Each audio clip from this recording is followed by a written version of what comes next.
ಪೀಠದ ಪ್ರಾರ್ಥನೆ ಮಾಡುವಂತ ಇದ್ದಾರೆ ಮುನಾಜಿ. ಸೊ ಪ್ರಾರ್ಥನೆ ಹೇಳ್ಬಿಡ್ತೀನಿ. ಆದರೆ ಪ್ರಾರ್ಥನೆ ಆದಮೇಲೆ ಕ್ಲಾಪ್ಸ್ ಮಾಡಬಾರ್ದು.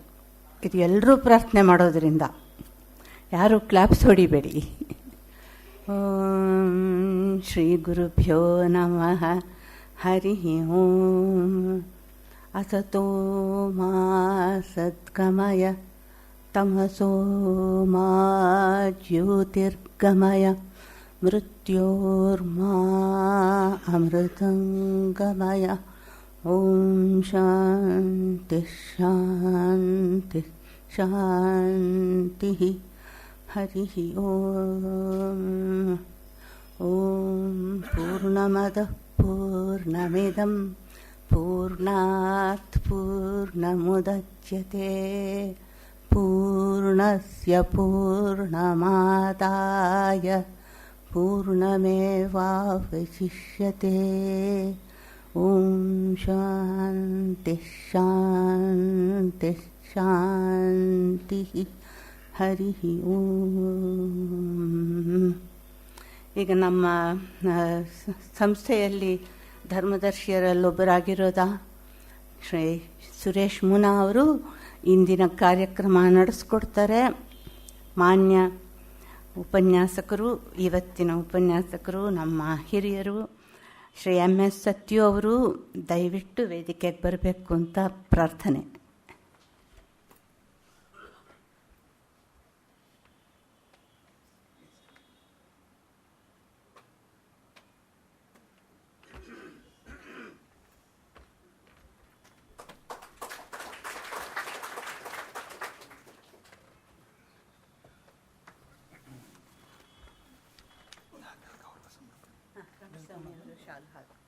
ನಾನು ಬರ್ತೀನಿ. ಸರಿ ಸರಿ, ಓಕೆ.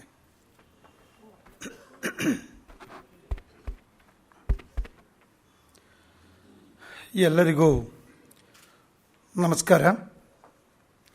ಮಾಸ್ತಿ ಅಧ್ಯಯನ ಪೀಠ ಮತ್ತು MVJK ಟ್ರಸ್ಟ್ ದತ್ತಿ ಆಶ್ರಯದ ಈ ಸಂಜೆಯ ಉಪನ್ಯಾಸ ಕಾರ್ಯಕ್ರಮವನ್ನು ಈಗ ಪ್ರಾರಂಭ ಮಾಡ್ತಾ ಇದ್ದೇವೆ. ಇವತ್ತಿನ ಈ ಕಾರ್ಯಕ್ರಮವನ್ನು ನಡೆಸ್ಕೊಡ್ತಾ ಇರ್ತಕ್ಕಂಥವರು ನಮ್ಮ ನಾಡಿನ ಹೆಮ್ಮೆಯ ಪುತ್ರರು ಮತ್ತು ಖ್ಯಾತ ಚಲನಚಿತ್ರ ನಿರ್ದೇಶಕರು ಆಗಿರ್ತಕ್ಕಂಥ ಶ್ರೀ MS ಸತ್ಯೂರವರು.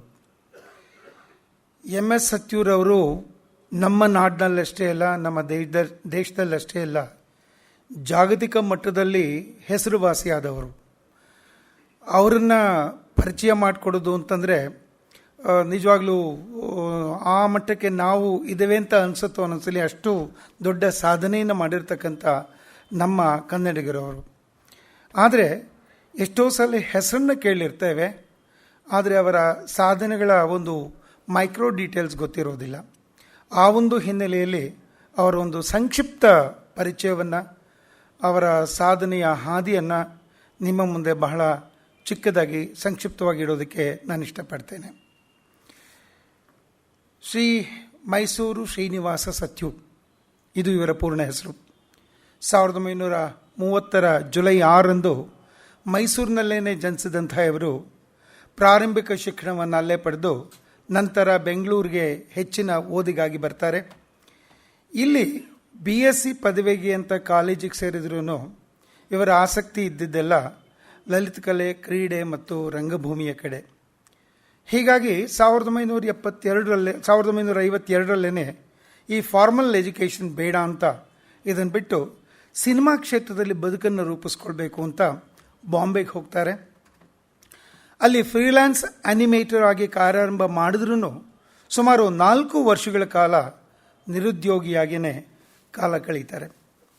ನಂತರ ಖ್ಯಾತ ಚಲನಚಿತ್ರ ನಿರ್ಮಾಪಕ ಚೇತನ್ ಆನಂದ್ ಅವರ ಬಳಿ ಅಸಿಸ್ಟೆಂಟ್ ಡೈರೆಕ್ಟರ್ ಆಗಿ ಸೇರಿದ ಮೇಲೆ ಇವರಲ್ಲಿದ್ದಂಥ ಸುಪ್ತ ಪ್ರತಿಭೆ ಹೊರಹೊಮ್ಮೋದಕ್ಕೆ ಉತ್ತಮವಾಗಿರ್ತಕ್ಕಂಥ ಅವಕಾಶಗಳು ಬರೋದಕ್ಕೆ ಪ್ರಾರಂಭ ಆದವು. ಚೇತನ್ ಆನಂದ್ ಅವರ ಹಕೀಕತ್ ಚಿತ್ರಕ್ಕೆ ಸ್ವತಂತ್ರವಾಗಿ ಆರ್ಟ್ ಡೈರೆಕ್ಟರ್ ಆಗಿ ಕಾರ್ಯನಿರ್ವಹಿಸಿದ್ದು ಇವರ ಗೆಲುವಿನ ಹಾದಿಗೆ ನಾಂದಿಯಾಯಿತು. ಅದು 1964 ಇವರಿಗೆ ಫಿಲ್ಮ್ ಫೇರ್ ಅವಾರ್ಡನ್ನು ತಂದುಕೊಡ್ತು. ಆಗ ಇನ್ನೂ ಅವರಿಗೆ 34 ವರ್ಷ ಅಷ್ಟೇ. ಅಷ್ಟು ಚಿಕ್ಕ ವಯಸ್ಸಿಗೆ ಪ್ರಥಮ ಪ್ರಯತ್ನದಲ್ಲೇ ಫಿಲ್ಮ್ ಫೇರ್ ಅವಾರ್ಡನ್ನು ಗಳಿಸಿದಂಥವರು. ಬಹುಶಃ ನಿಮ್ಮಲ್ಲಿ ತುಂಬ ಜನ ನಾವು ಹಿರಿಯರಿದ್ದೀವಿ. ಹಕೀಕತ್ ಆ ಒಂದು ಸಿನಿಮಾ ಮೂಡಿಸಿದಂಥ ಒಂದು ಮನಸ್ಸಿನಲ್ಲಿ, ಅದರಲ್ಲೂ ಗರ್ಚಲೆ ಆ ಹಾಡು, ಮೊಹಮ್ಮದ್ ರಫಿ ಅವರ ಆ ಹಾಡು ಇವತ್ತೂ ಹಸಿರಾಗಿದೆ ನಮ್ಮ ಗಡಿನಾಡಿನಲ್ಲಿ. ನಮ್ಮ ಸೈನಿಕರು ಎಂತಹ ಕಷ್ಟವನ್ನು ಪಡ್ತಾರೆ ಅನ್ನೋದರ ಚಿತ್ರಣ ಆ ಹಾಡು ತುಂಬ ಚೆನ್ನಾಗಿ ಕಣ್ಣಿಗೆ ಕಟ್ಟಿಕೊಡ್ತಕ್ಕಂಥದ್ದು. ಮುಂದೆ ಶ್ರೀ MS ಸತ್ಯ ಅವರು ದೆಹಲಿಯಲ್ಲಿ ಹಿಂದೂಸ್ತಾನಿ ಥಿಯೇಟರ್, ಓಕ್ಲಾ ಥಿಯೇಟರ್, ಕನ್ನಡ ಭಾರತಿ ಮುಂತಾದಂತಹ ತಂಡಗಳ ಪ್ರದರ್ಶನಗಳಿಗೆ ರಂಗಸಜ್ಜಿಕೆ, ಬೆಳಕು, ವಿನ್ಯಾಸ ಮುಂತಾದ ಸಿದ್ಧತೆಗಳಿಗೆ ನೆರವಾದರು. ಹಾಗೆಯೇ ಬಾಂಬೆಯ ಅಲೆಕ್ ಪದಂಸೆ ಥಿಯೇಟರ್ ಗ್ರೂಪ್, ಅಲ್ಕಾಜಿ ಅವರ ಥಿಯೇಟರ್ ಯೂನಿಟ್, ಹರ್ಬರ್ಟ್ ಮಾರ್ಷಲ್ ಅವರ ಸಿವಿಕ್ ಥಿಯೇಟರ್, ಬಾಲರಾಜ್ ಸಹಾನಿ ಅವರ Juhu art theatre, Indian national theatre, ಹೀಗೆ ಅನೇಕ ಗುಜರಾತಿ, ಇಂಗ್ಲಿಷ್, ಮರಾಠಿ ಥಿಯೇಟರ್ ತಂಡಗಳಿಗೆ ಕಾರ್ಯನಿರ್ವಹಿಸಿ ನೆರವಾದರು. ಇನ್ನು ಬೆಂಗಳೂರಿನಲ್ಲಿ ತೆಗೆದುಕೊಂಡ್ರೆ ಸಮುದಾಯ, ನಟರಂಗ, ADA ಮುಂತಾದ ತಂಡಗಳಿಗೂ ಇವರು ನೆರವಾಗಿದ್ದಾರೆ. ಇವೆಲ್ಲ ರಂಗ ತಂಡಗಳ ಹೆಸರುಗಳು ನಿಮಗೆಲ್ಲರಿಗೂ ಚಿರಪರಿಚಿತ. ಅವರ ಪ್ರದರ್ಶನಗಳನ್ನ ಬಹುತೇಕ ತಮ್ಮಲ್ಲಿ ನೋಡಿರ್ಲಿಕ್ಕೂ ಸಾಕು. ಚಲನಚಿತ್ರ ರಂಗದಲ್ಲಿ MS ಸತ್ಯೂರವರು 1956ರಿಂದ art director, cameraman, script writer, producer, director, ಹೀಗೆ ವೈವಿಧ್ಯಮಯವಾಗಿರ್ತಕ್ಕಂಥ ಜವಾಬ್ದಾರಿಗಳನ್ನು ಹೊತ್ತು 15 ಡಾಕ್ಯುಮೆಂಟ್ರಿಗಳು, ಸುಮಾರು 25 ಜಾಹೀರಾತು ಚಿತ್ರಗಳು, 8 ಫೀಚರ್ ಫಿಲ್ಮ್ಗಳು, ಹೀಗೆ ಹಿಂದಿ, ಉರ್ದು, ಕನ್ನಡ ಭಾಷೆಗಳಲ್ಲಿ ಅತ್ಯಂತ ಸಮರ್ಪಕವಾಗಿ ಕಾರ್ಯನಿರ್ವಹಿಸಿ ಭಾರತೀಯ ಚಲನಚಿತ್ರದ ಇತಿಹಾಸಕ್ಕೆ ಅತ್ಯಮೂಲ್ಯವಾಗಿರ್ತಕ್ಕಂಥ ಕೊಡುಗೆಯನ್ನು ಕೊಟ್ಟಿದ್ದಾರೆ. 1974ರಲ್ಲಿ ಪ್ರೊಡ್ಯೂಸರ್ ಮತ್ತು ಡೈರೆಕ್ಟರ್ ಆಗಿ ಇವರು ನೀಡಿದ ಗರಂ ಹವಾ ಭಾರತ ಮತ್ತು ಪಾಕಿಸ್ತಾನದ ವಿಭಜನೆಯ ನಂತರದ ಜನಜೀವನದ ನೈಜ ಚಿತ್ರಣವನ್ನು ಕಟ್ಟಿಕೊಡ್ತಕ್ಕಂಥ ಒಂದು ಅದ್ಭುತವಾದಂಥ ಚಿತ್ರ. ನಮ್ಮ ದೇಶದಲ್ಲಿ ರಾಷ್ಟ್ರ ಪ್ರಶಸ್ತಿಯನ್ನು ಅದು ಪಡೆಯೋದಲ್ಲದೆ ಕೇನ್ಸ್ ಚಲನಚಿತ್ರೋತ್ಸವಕ್ಕೆ ಆಹ್ವಾನ ಪಡೆಯಿತು. ಅಷ್ಟೇ ಅಲ್ಲದೆ ಆಸ್ಕರ್ ಪ್ರಶಸ್ತಿಗೆ ತೆಳೆದ ಭಾರತದ ಒಂದು ಚಿತ್ರವಾಗಿತ್ತು ಅನ್ನೋದು ಬಹಳ ಹೆಮ್ಮೆಯ ಸಂಗತಿ. ಇನ್ನು ನಮ್ಮ ಕನ್ನಡ ಚಲನಚಿತ್ರದ ಇತಿಹಾಸದಲ್ಲಂತೂ ಇವರು ತಮ್ಮದೇ ಆದ ವಿಶಿಷ್ಟ ಮತ್ತು ವಿಭಿನ್ನವಾಗಿರ್ತಕ್ಕಂಥ ಛಾಪನ್ನು ಮೂಡಿಸಿದ್ದಾರೆ. 1976ರಲ್ಲಿ ಮತ್ತು 1979ರಲ್ಲಿ ಇವರು ನಿರ್ದೇಶಿಸಿದ ಕನ್ನೇಶ್ವರ ರಾಮ ಮತ್ತು ಚಿತಗು ಚಿಂತೆ, 1981ರಲ್ಲಿ ನಿರ್ಮಾಣ ಮತ್ತು ನಿರ್ದೇಶನ ಮಾಡಿದ ಬರ, 1995 ಮತ್ತು 2010ರಲ್ಲಿ ಇವರೇ ಚಿತ್ರಕಥೆಯನ್ನು ಬರೆದು ನಿರ್ಮಿಸಿ ನಿರ್ದೇಶಿಸಿದ ಘಳಿಗೆ ಮತ್ತು ಇಜ್ಜೋಡು, ಇವೆಲ್ಲ ಜನಮನದಲ್ಲಿ ಅಚ್ಚಳಿಯದೆ ಉಳಿದಿರ್ತಕ್ಕಂಥ ಚಿತ್ರಗಳು.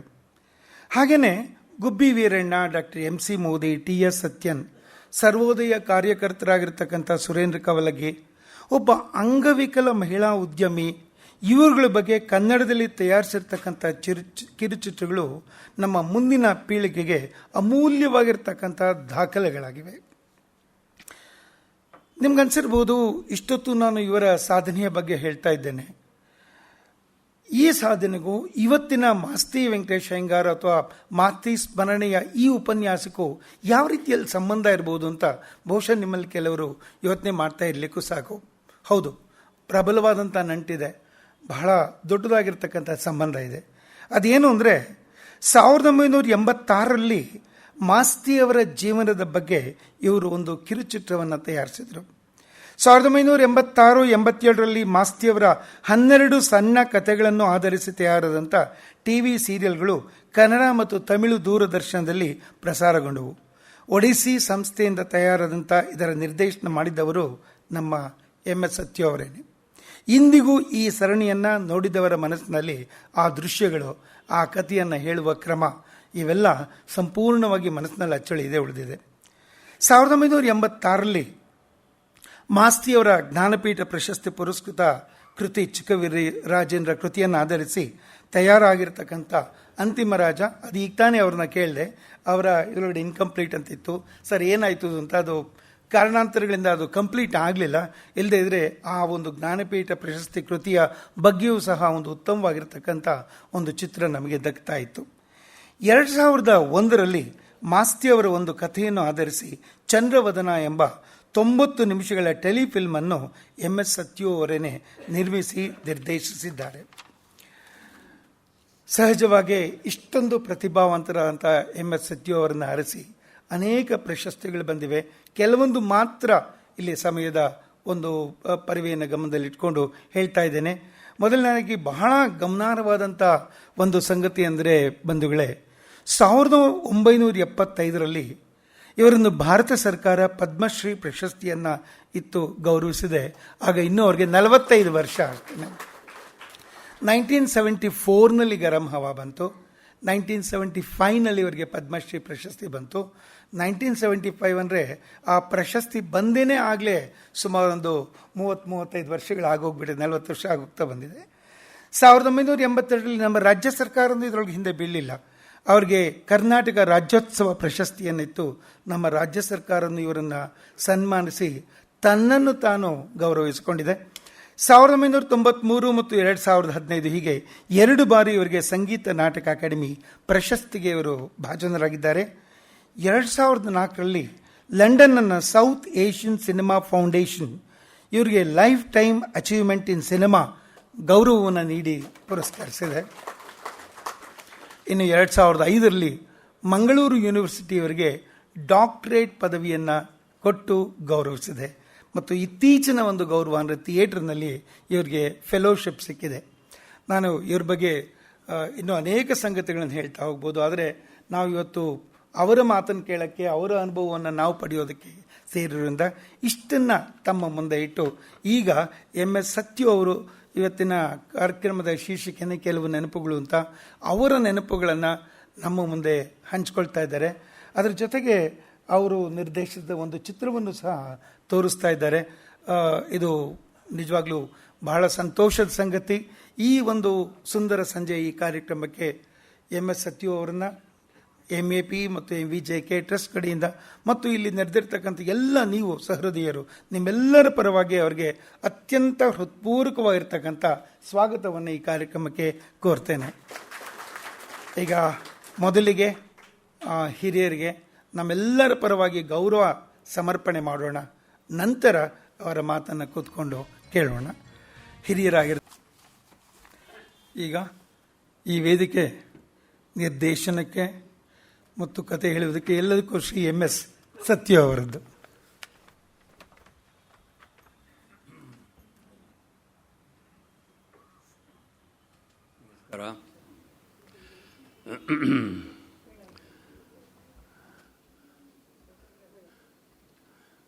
ಮಾತು ಮುಗಿಸಿದ ಮೇಲೆ ನನ್ನ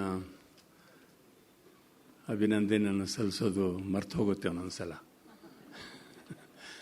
ನಾನು ನಿಮಗೆಲ್ಲರೂ ಮಾಸ್ತಿಯ ಮನೆಯವರಿಗೆ ಮತ್ತು ಅವರ ಸ್ನೇಹಿತರಿಗೆ ತಮಗೆಲ್ಲ ನಾನು ಬಹಳ ಆಭಾರಿ.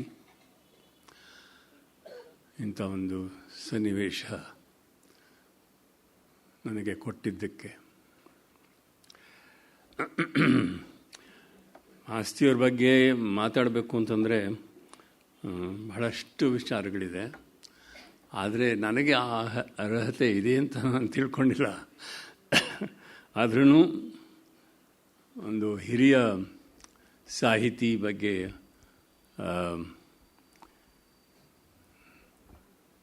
ನನಗೆ ಬಹಳ ಇಷ್ಟವಾದಂಥ ಸಾಹಿತಿ ಕನ್ನಡದಲ್ಲಿ. ಅವ್ರ ಬಗ್ಗೆ ಒಂದಷ್ಟು ಪರಿಚಯ ನನಗಾಗಿದ್ದು ಯಾವ ಥರ ಆಯಿತು, ನಾನು ಯಾವ ರೀತಿಯಲ್ಲಿ ಯಾವ ವ್ಯವಹಾರಗಳನ್ನ ನಡೆಸ್ತೀವಿ ಅಂತಂದ್ಬಿಟ್ಟು, ಮತ್ತು ಅವರ ಕಥೆಗಳನ್ನ ಓದಿ ಅದನ್ನು ಟೆಲಿವಿಷನ್ ಸೀರಿಯಲ್ ಆಗಿ ಮಾಡಿದ್ದು, ಇಂಥ ವಿಚಾರಗಳನ್ನೊಂದಷ್ಟಿದೆ ಹೇಳ್ತೀನಿ. ಮಾಸ್ತಿಯವರು, ನಾನು ಅವರ ಚಿಕ್ಕವೀರ ರಾಜೇಂದ್ರ ಓದಿದ್ದೆ, ಸ್ವಲ್ಪ ಸಣ್ಣ ಕಥೆಗಳನ್ನ ಓದಿದ್ದೆ. ಆಮೇಲೆ ನಮ್ಮ ಸ್ನೇಹಿತರು ರಾಮಸ್ವಾಮಿ ಅಂತ ಒಬ್ಬರು ಇದ್ದರು, ಇಲ್ಲೇ ಈಗಿಲ್ಲ. ಅವ್ರಿಗೆ ಹೇಳಿದೆ ನಾನು, ಅವರು ಕೂಡ ಒಂದು ಸಾಹಿತಿನೇ. ನನ್ನ ಸಿನಿಮಾಗಳಿಗೆ ಅವರು ಡೈಲಾಗ್ ಎಲ್ಲ ಬರೀತಾಯಿದ್ರು. ಅವ್ರಿಗೆ ಹೇಳಿದೆ, ಮಾಸ್ತಿಯವ್ರನ್ನ ಯಾವ ಥರ ಒಂದು ಹೋಗಿ ನೋಡಬೇಕಲ್ಲ ಅಂತಂದ್ಬಿಟ್ಟು. ಸೊ ಮಾಸ್ತಿಯವ್ರ ಮನೆಗೆ ಹೋದ್ವಿ. ಇದ್ದರು ಮಾಸ್ತಿಯವರು ಅಲ್ಲೇ ಮನೆಯಲ್ಲಿ. ಸೊ ಪರಿಚಯ ಆಯಿತು. ಅಷ್ಟರಲ್ಲೇ ನಿಸಾರ್ ಅಹಮದ್ದು ಅಲ್ಲಿ ಬಂದರು. ಸಾಹೇಬ್ರೇ ಬನ್ನಿ ಬನ್ನಿ ಬನ್ನಿ ಬನ್ನಿ ಅಂತಂದರು. ಏನು, ಯಾವಾಗ ಕನ್ನಡದಲ್ಲಿ ನೀವು ಬರೆಯೋದು ಕವನ ಅಂತಂದರು. ಅವರು ನಿಸಾರ್ ಇದ್ದವರು, ಏನು ಸರ್ ನಾನು ಕನ್ನಡದಲ್ಲೇ ನಾನು ಬರೆಯೋದು. ಇಲ್ಲ ಜಾಸ್ತಿ ಸಂಸ್ಕೃತ ಉಪಯೋಗಿಸ್ತೀಯ, ಅದಕ್ಕೆ ಹೇಳಿದೆ ಕನ್ನಡದಲ್ಲಿ ಎಲ್ಲದಕ್ಕೂ ಪದ ಇದೆ. ಕನ್ನಡ ಸರಳವಾಗಿ ಕನ್ನಡದಲ್ಲೇ ಹೇಳ್ಬೋದು, ನೀನು ಹೇಳೋ ಮಾತನ್ನೆಲ್ಲ ಅದಕ್ಕೆ ಸಂಸ್ಕೃತ ಬೇಕಿಲ್ಲ ಅಂತಂತಂದರು. So frank like that. ಆಗ ನಿಸಾರ್ ಅಹಮದ್ದು ಬಹಳ ಪ್ರಖ್ಯಾತ ಕವಿ ಕನ್ನಡಕ್ಕೆ. ಅಂಥವ್ರ ಬಗ್ಗೆ ಅವರು ಮರ್ಯಾದೆಯನ್ನು ಕೊಟ್ಟು ಜೊತೆಗೂ ಏಟ್ ಕೊಡೋರು, ಅದು ಅವರ ಒಂದು ಮಹತ್ವ ಅದು ಅಂತ ಹೇಳ್ಬೋದು. ಅದೇ ರೀತಿಲಿ ಈ ಥರ ಭಾಳಷ್ಟು ಮಾತುಕತೆಗಳು ನಡೀತು ಅವತ್ತಿನ ದಿವಸ. ಆಮೇಲೆ ಇದ್ರ ಬಗ್ಗೆ ಅವರಿಗೆ ಆ ಮೂರ್ತಿರಾಯ ಇದನ್ನಲ್ಲ, ಅವನ್ನ ಒಂದು 15 ನಿಮಿಷ ನನ್ನ ಹತ್ರ ಕರ್ಕೊಂಬ ಇಲ್ಲಿ ಅಂತಂತಂದರು. ಯಾಕೆ ಸರ್ ಅಂತಂದ್ರೆ, ಅವನು ಹೇಳ್ತಾನೆ ದೇವರಿಲ್ಲ ಅಂತ ಪುಸ್ತಕ ಬೇರೆ ಬರೆದು ಎಲ್ಲ ಪ್ರಕಟಣೆ ಮಾಡಿದ್ದಾನೆ. ಅವನು ನನ್ನ ಹತ್ರ 15 ನಿಮಿಷ ಕೂತ್ಕೊಳ್ಳಿ, ನಾವು ತೋರಿಸ್ಬಿಡ್ತೀನಿ ದೇವರಿದ್ದಾನೆ ಅಂತನ್ನೋದು ಅಂತ ಅವಕಾಶ ಬರಲಿಲ್ಲ. ಮೂರ್ತಿರಾಯರು ಅವ್ರನ್ನ ಮೀಟ್ ಮಾಡಲಿಲ್ಲ. ಅವರಿಗೆ ಅವ್ರ ನಂಬಿಕೆ ಏನಿತ್ತು. ಮಾಸ್ತಿಯವರು ದೇವ್ರನ್ನ ನಾಟ್ ಅಫ್ರೇಡ್ ಆಫ್ ಗಾಡ್. ಅವ್ರು ಹೇಳ್ತಾಯಿದ್ರು, ಯಾತಕ್ಕೆ ಅವನು ನನ್ನನ್ನು ಕಾಪಾಡ್ತಾನೆ, ನನಗ್ಯಾಕೆ ಹೆದರಿಕೆ ಬೇಕು? ನನಗೇನಾದ್ರು ಗೊಂದಲದಲ್ಲಿದ್ದರೆ ನಾನು ದೇವ್ರನ್ನ ಕೇಳ್ತೀನಿ. ಹೇಗೆ ನಡ್ಕೊಂಡು ಹೋಗಬೇಕು, ಮುಂದೆ ಏನು ಮಾಡಬೇಕು ಅಂತ ಅಂದ್ಬಿಟ್ಟು ನನ್ನ ಹತ್ರ ಸೀದಾ ಮಾತಾಡ್ತಾನೆ. ದೇವರು ನನ್ನ ಹತ್ರ ಮಾತಾಡ್ದ, ನನ್ನ ಕಾಪಾಡ್ತಾನೆ. ಅವನಲ್ಲಿ ಹೆದರಬೇಕಾಗಿಲ್ಲ, ನಾನು ಯಾವ ಬೇಕಾದ್ರೂ ನಾನು ಮಾತಾಡ್ತೀನಿ ಅಂತಂದ್ಬಿಟ್ಟು. ಸಿ ಗಾಡ್ ಫಿಯರಿಂಗ್ ಅಂತ ಹೇಳ್ತೀವಲ್ಲ, ಅಲ್ಲ, ಗಾಡ್ ಫಿಯರಿಂಗ್ ಅಲ್ಲ. That was Masti. He was not a god fearing man, but he believed in God. So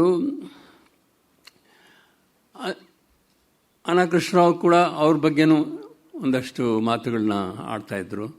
ಯಾಕೆಂದರೆ ಅನಕೃಷ್ಣವ್ರು ಒಂದು ಸ್ವಲ್ಪ ಬಹಳ ಆಗಿನ ಕಾಲಕ್ಕೆ ಬಹಳ ಒಂದು ಉತ್ತಮ ಕಾದಂಬರಿಕಾರ. ಜೊತೆಗೆ ಅವರಲ್ಲಿ ಬಹಳಷ್ಟು ಮಾತುಗಳನ್ನ ಏನೂ ಹಿಡಿ ಇಲ್ಲದೆ ಹೇಳ್ತಾಯಿದ್ರು ಅವರು. ಅನಕೃಷ್ಣವರು ಅವರು ಈವನ್ ನಗ್ನತೆಯ ವರ್ಣನೆ ಕೂಡ ಬಹಳ ಸಲೀಸಾಗಿ ಮಾಡ್ತಾಯಿದ್ರು. ಅವ್ರಿಗೆ ಯಾವುದು, ಹಿ was not self conscious about it. I mean ಅದಕ್ಕೆ ಮಾಸ್ತಿಯನ್ನು ಅಬ್ಜೆಕ್ಟ್ ಮಾಡಲಿಲ್ಲ ಆ ಥರ. ಬಟ್ ಎಷ್ಟು ಮಟ್ಟಿಗೆ ಬರೀಬೇಕು, ಎಷ್ಟು ಬರೀಬಾರ್ದು ಅನ್ನೋದನ್ನು ಸ್ವಲ್ಪ ಯೋಚನೆ ಮಾಡಬೇಕು ನಾವು ಅಂತ ಅಂದ್ಬಿಟ್ಟು. ಎಲ್ಲನೂ ಬರೆದುಬಿಟ್ರೆ ಆಮೇಲೆ ಮತ್ತೆ ಮುಚ್ಚಿಡೋದಕ್ಕೇನು ಇರೋದೇ ಇಲ್ಲ. ಸ್ವಲ್ಪ ಮುಚ್ಚಿಡಬೇಕಾಗಿ ಬರುತ್ತೆ, ಅದು ಒಂದು ಮರ್ಯಾದೆಗೆ ಅಂತ ಅಂದ್ಬಿಟ್ಟು. ಈ ರೀತಿ ಚಿಕ್ಕ ಚಿಕ್ಕ ವಿಚಾರಗಳಲ್ಲಿ. ಆಮೇಲೆ ಯಾವತ್ತೋ ಒಂದು ದಿವಸ ನಾನು ಹೇಳಿದೆ, ಸರ್ ನಿಮ್ಮ ಮೇಲೆ ಒಂದು ಡಾಕ್ಯುಮೆಂಟ್ರಿ ಮಾಡಬೇಕು ನಾನು, ನೀವು ಒಪ್ಪಿದ್ರೆ ಮಾಡ್ತೀನಿ ಅಂತಂದೆ. No no no no, I am not worthy of a documentary ಅಂತಂದ್ಬಿಟ್ರು. ಭಾಳ ಕೋಪದಿಂದ ಹೇಳಿದ್ರು. ಯಾಕೆ ಸರ್ ಅಂತಂದೆ. ಇಲ್ಲ, ಅವ್ರಿಗೇನಂತಂದರೆ ಅವ್ರಿಗಿಂತ ಚಿಕ್ಕ ಸಾಹಿತಿಗಳ ಮೇಲೆ ಕರ್ನಾಟಕ ಸರ್ಕಾರ ಆಗಾಗಲೇ ಒಂದಷ್ಟು ಸಿನಿಮಾಗಳನ್ನ ಮಾಡಿದರು, ಡಾಕ್ಯುಮೆಂಟ್ರೀಸ್ನ. ಅದು ಅವ್ರಿಗೆ ಒಂದು ಸ್ವಲ್ಪ ನೋವು ಮಾಡಿತ್ತು ಅಂತ ಕಾಣುತ್ತೆ. So I am not worthy of it ಅಂತಂದ್ಬಿಟ್ರು. ಇಲ್ಲ ಸರ್, ಆ ಥರ ಅಲ್ಲ, ಇದು ಸರ್ಕಾರ ಮಾಡ್ತಾಯಿಲ್ಲ, ನಾನು ಖುದ್ದಾಗೆ ಮಾಡ್ತಾಯಿದ್ದೀನಿ, ರಾಮಸ್ವಾಮಿ ಮತ್ತು ನಾನು ಸೇರಿ ಇದನ್ನು ಮಾಡ್ತಾಯಿದ್ದೀವಿ ಒಂದು ಇಂಟರ್ವ್ಯೂ ಥರ ಮಾಡಿಕೊಡಿ ಸರ್. ಇಂಟರ್ವ್ಯೂ ನೀವು ಕೊಡ್ತೀರಲ್ಲ ಯಾವಾಗಲೂ, ಜರ್ನಲಿಸ್ಟ್ ಬಂದರೆ ಅಲ್ಲ ಟಿ ವಿಯವ್ರು ಬಂದರೆ ಅವ್ರಿಗೆಲ್ಲನೂ ಇಂಟರ್ವ್ಯೂ ಕೊಡ್ತಾ ಇದ್ದೀರ, ನಾನು ಒಂದು ಇಂಟರ್ವ್ಯೂ ಫಿಲ್ಮೇ ಮಾಡ್ತೀವಿ ಅಂತ ಅಂದ್ಬಿಟ್ಟೆ. ಹಾಂ ಆಯಿತು ಅಂತಂದರು. ಸೊ ನಾನು ಹೇಳಿದೆ, ಯಾರನ್ನ ಕರೆಸೋದು ಇಂಟರ್ವ್ಯೂ ಮಾಡೋದಕ್ಕೆ ಅಂತಂದ್ಬಿಟ್ಟು. ಆಗ ನಮಗನ್ನಿಸ್ತು ಅವ್ರನ್ನ ಅಪ್ರಿಷಿಯೇಟ್ ಮಾಡುವಂಥ, ಅವ್ರನ್ನ ಕ್ರಿಟಿಸೈಸ್ ಮಾಡುವಂತಹ ಒಬ್ಬ ಸಾಹಿತಿ, ಅವ್ರನ್ನ ಕರೆಸ್ತೀವಿ.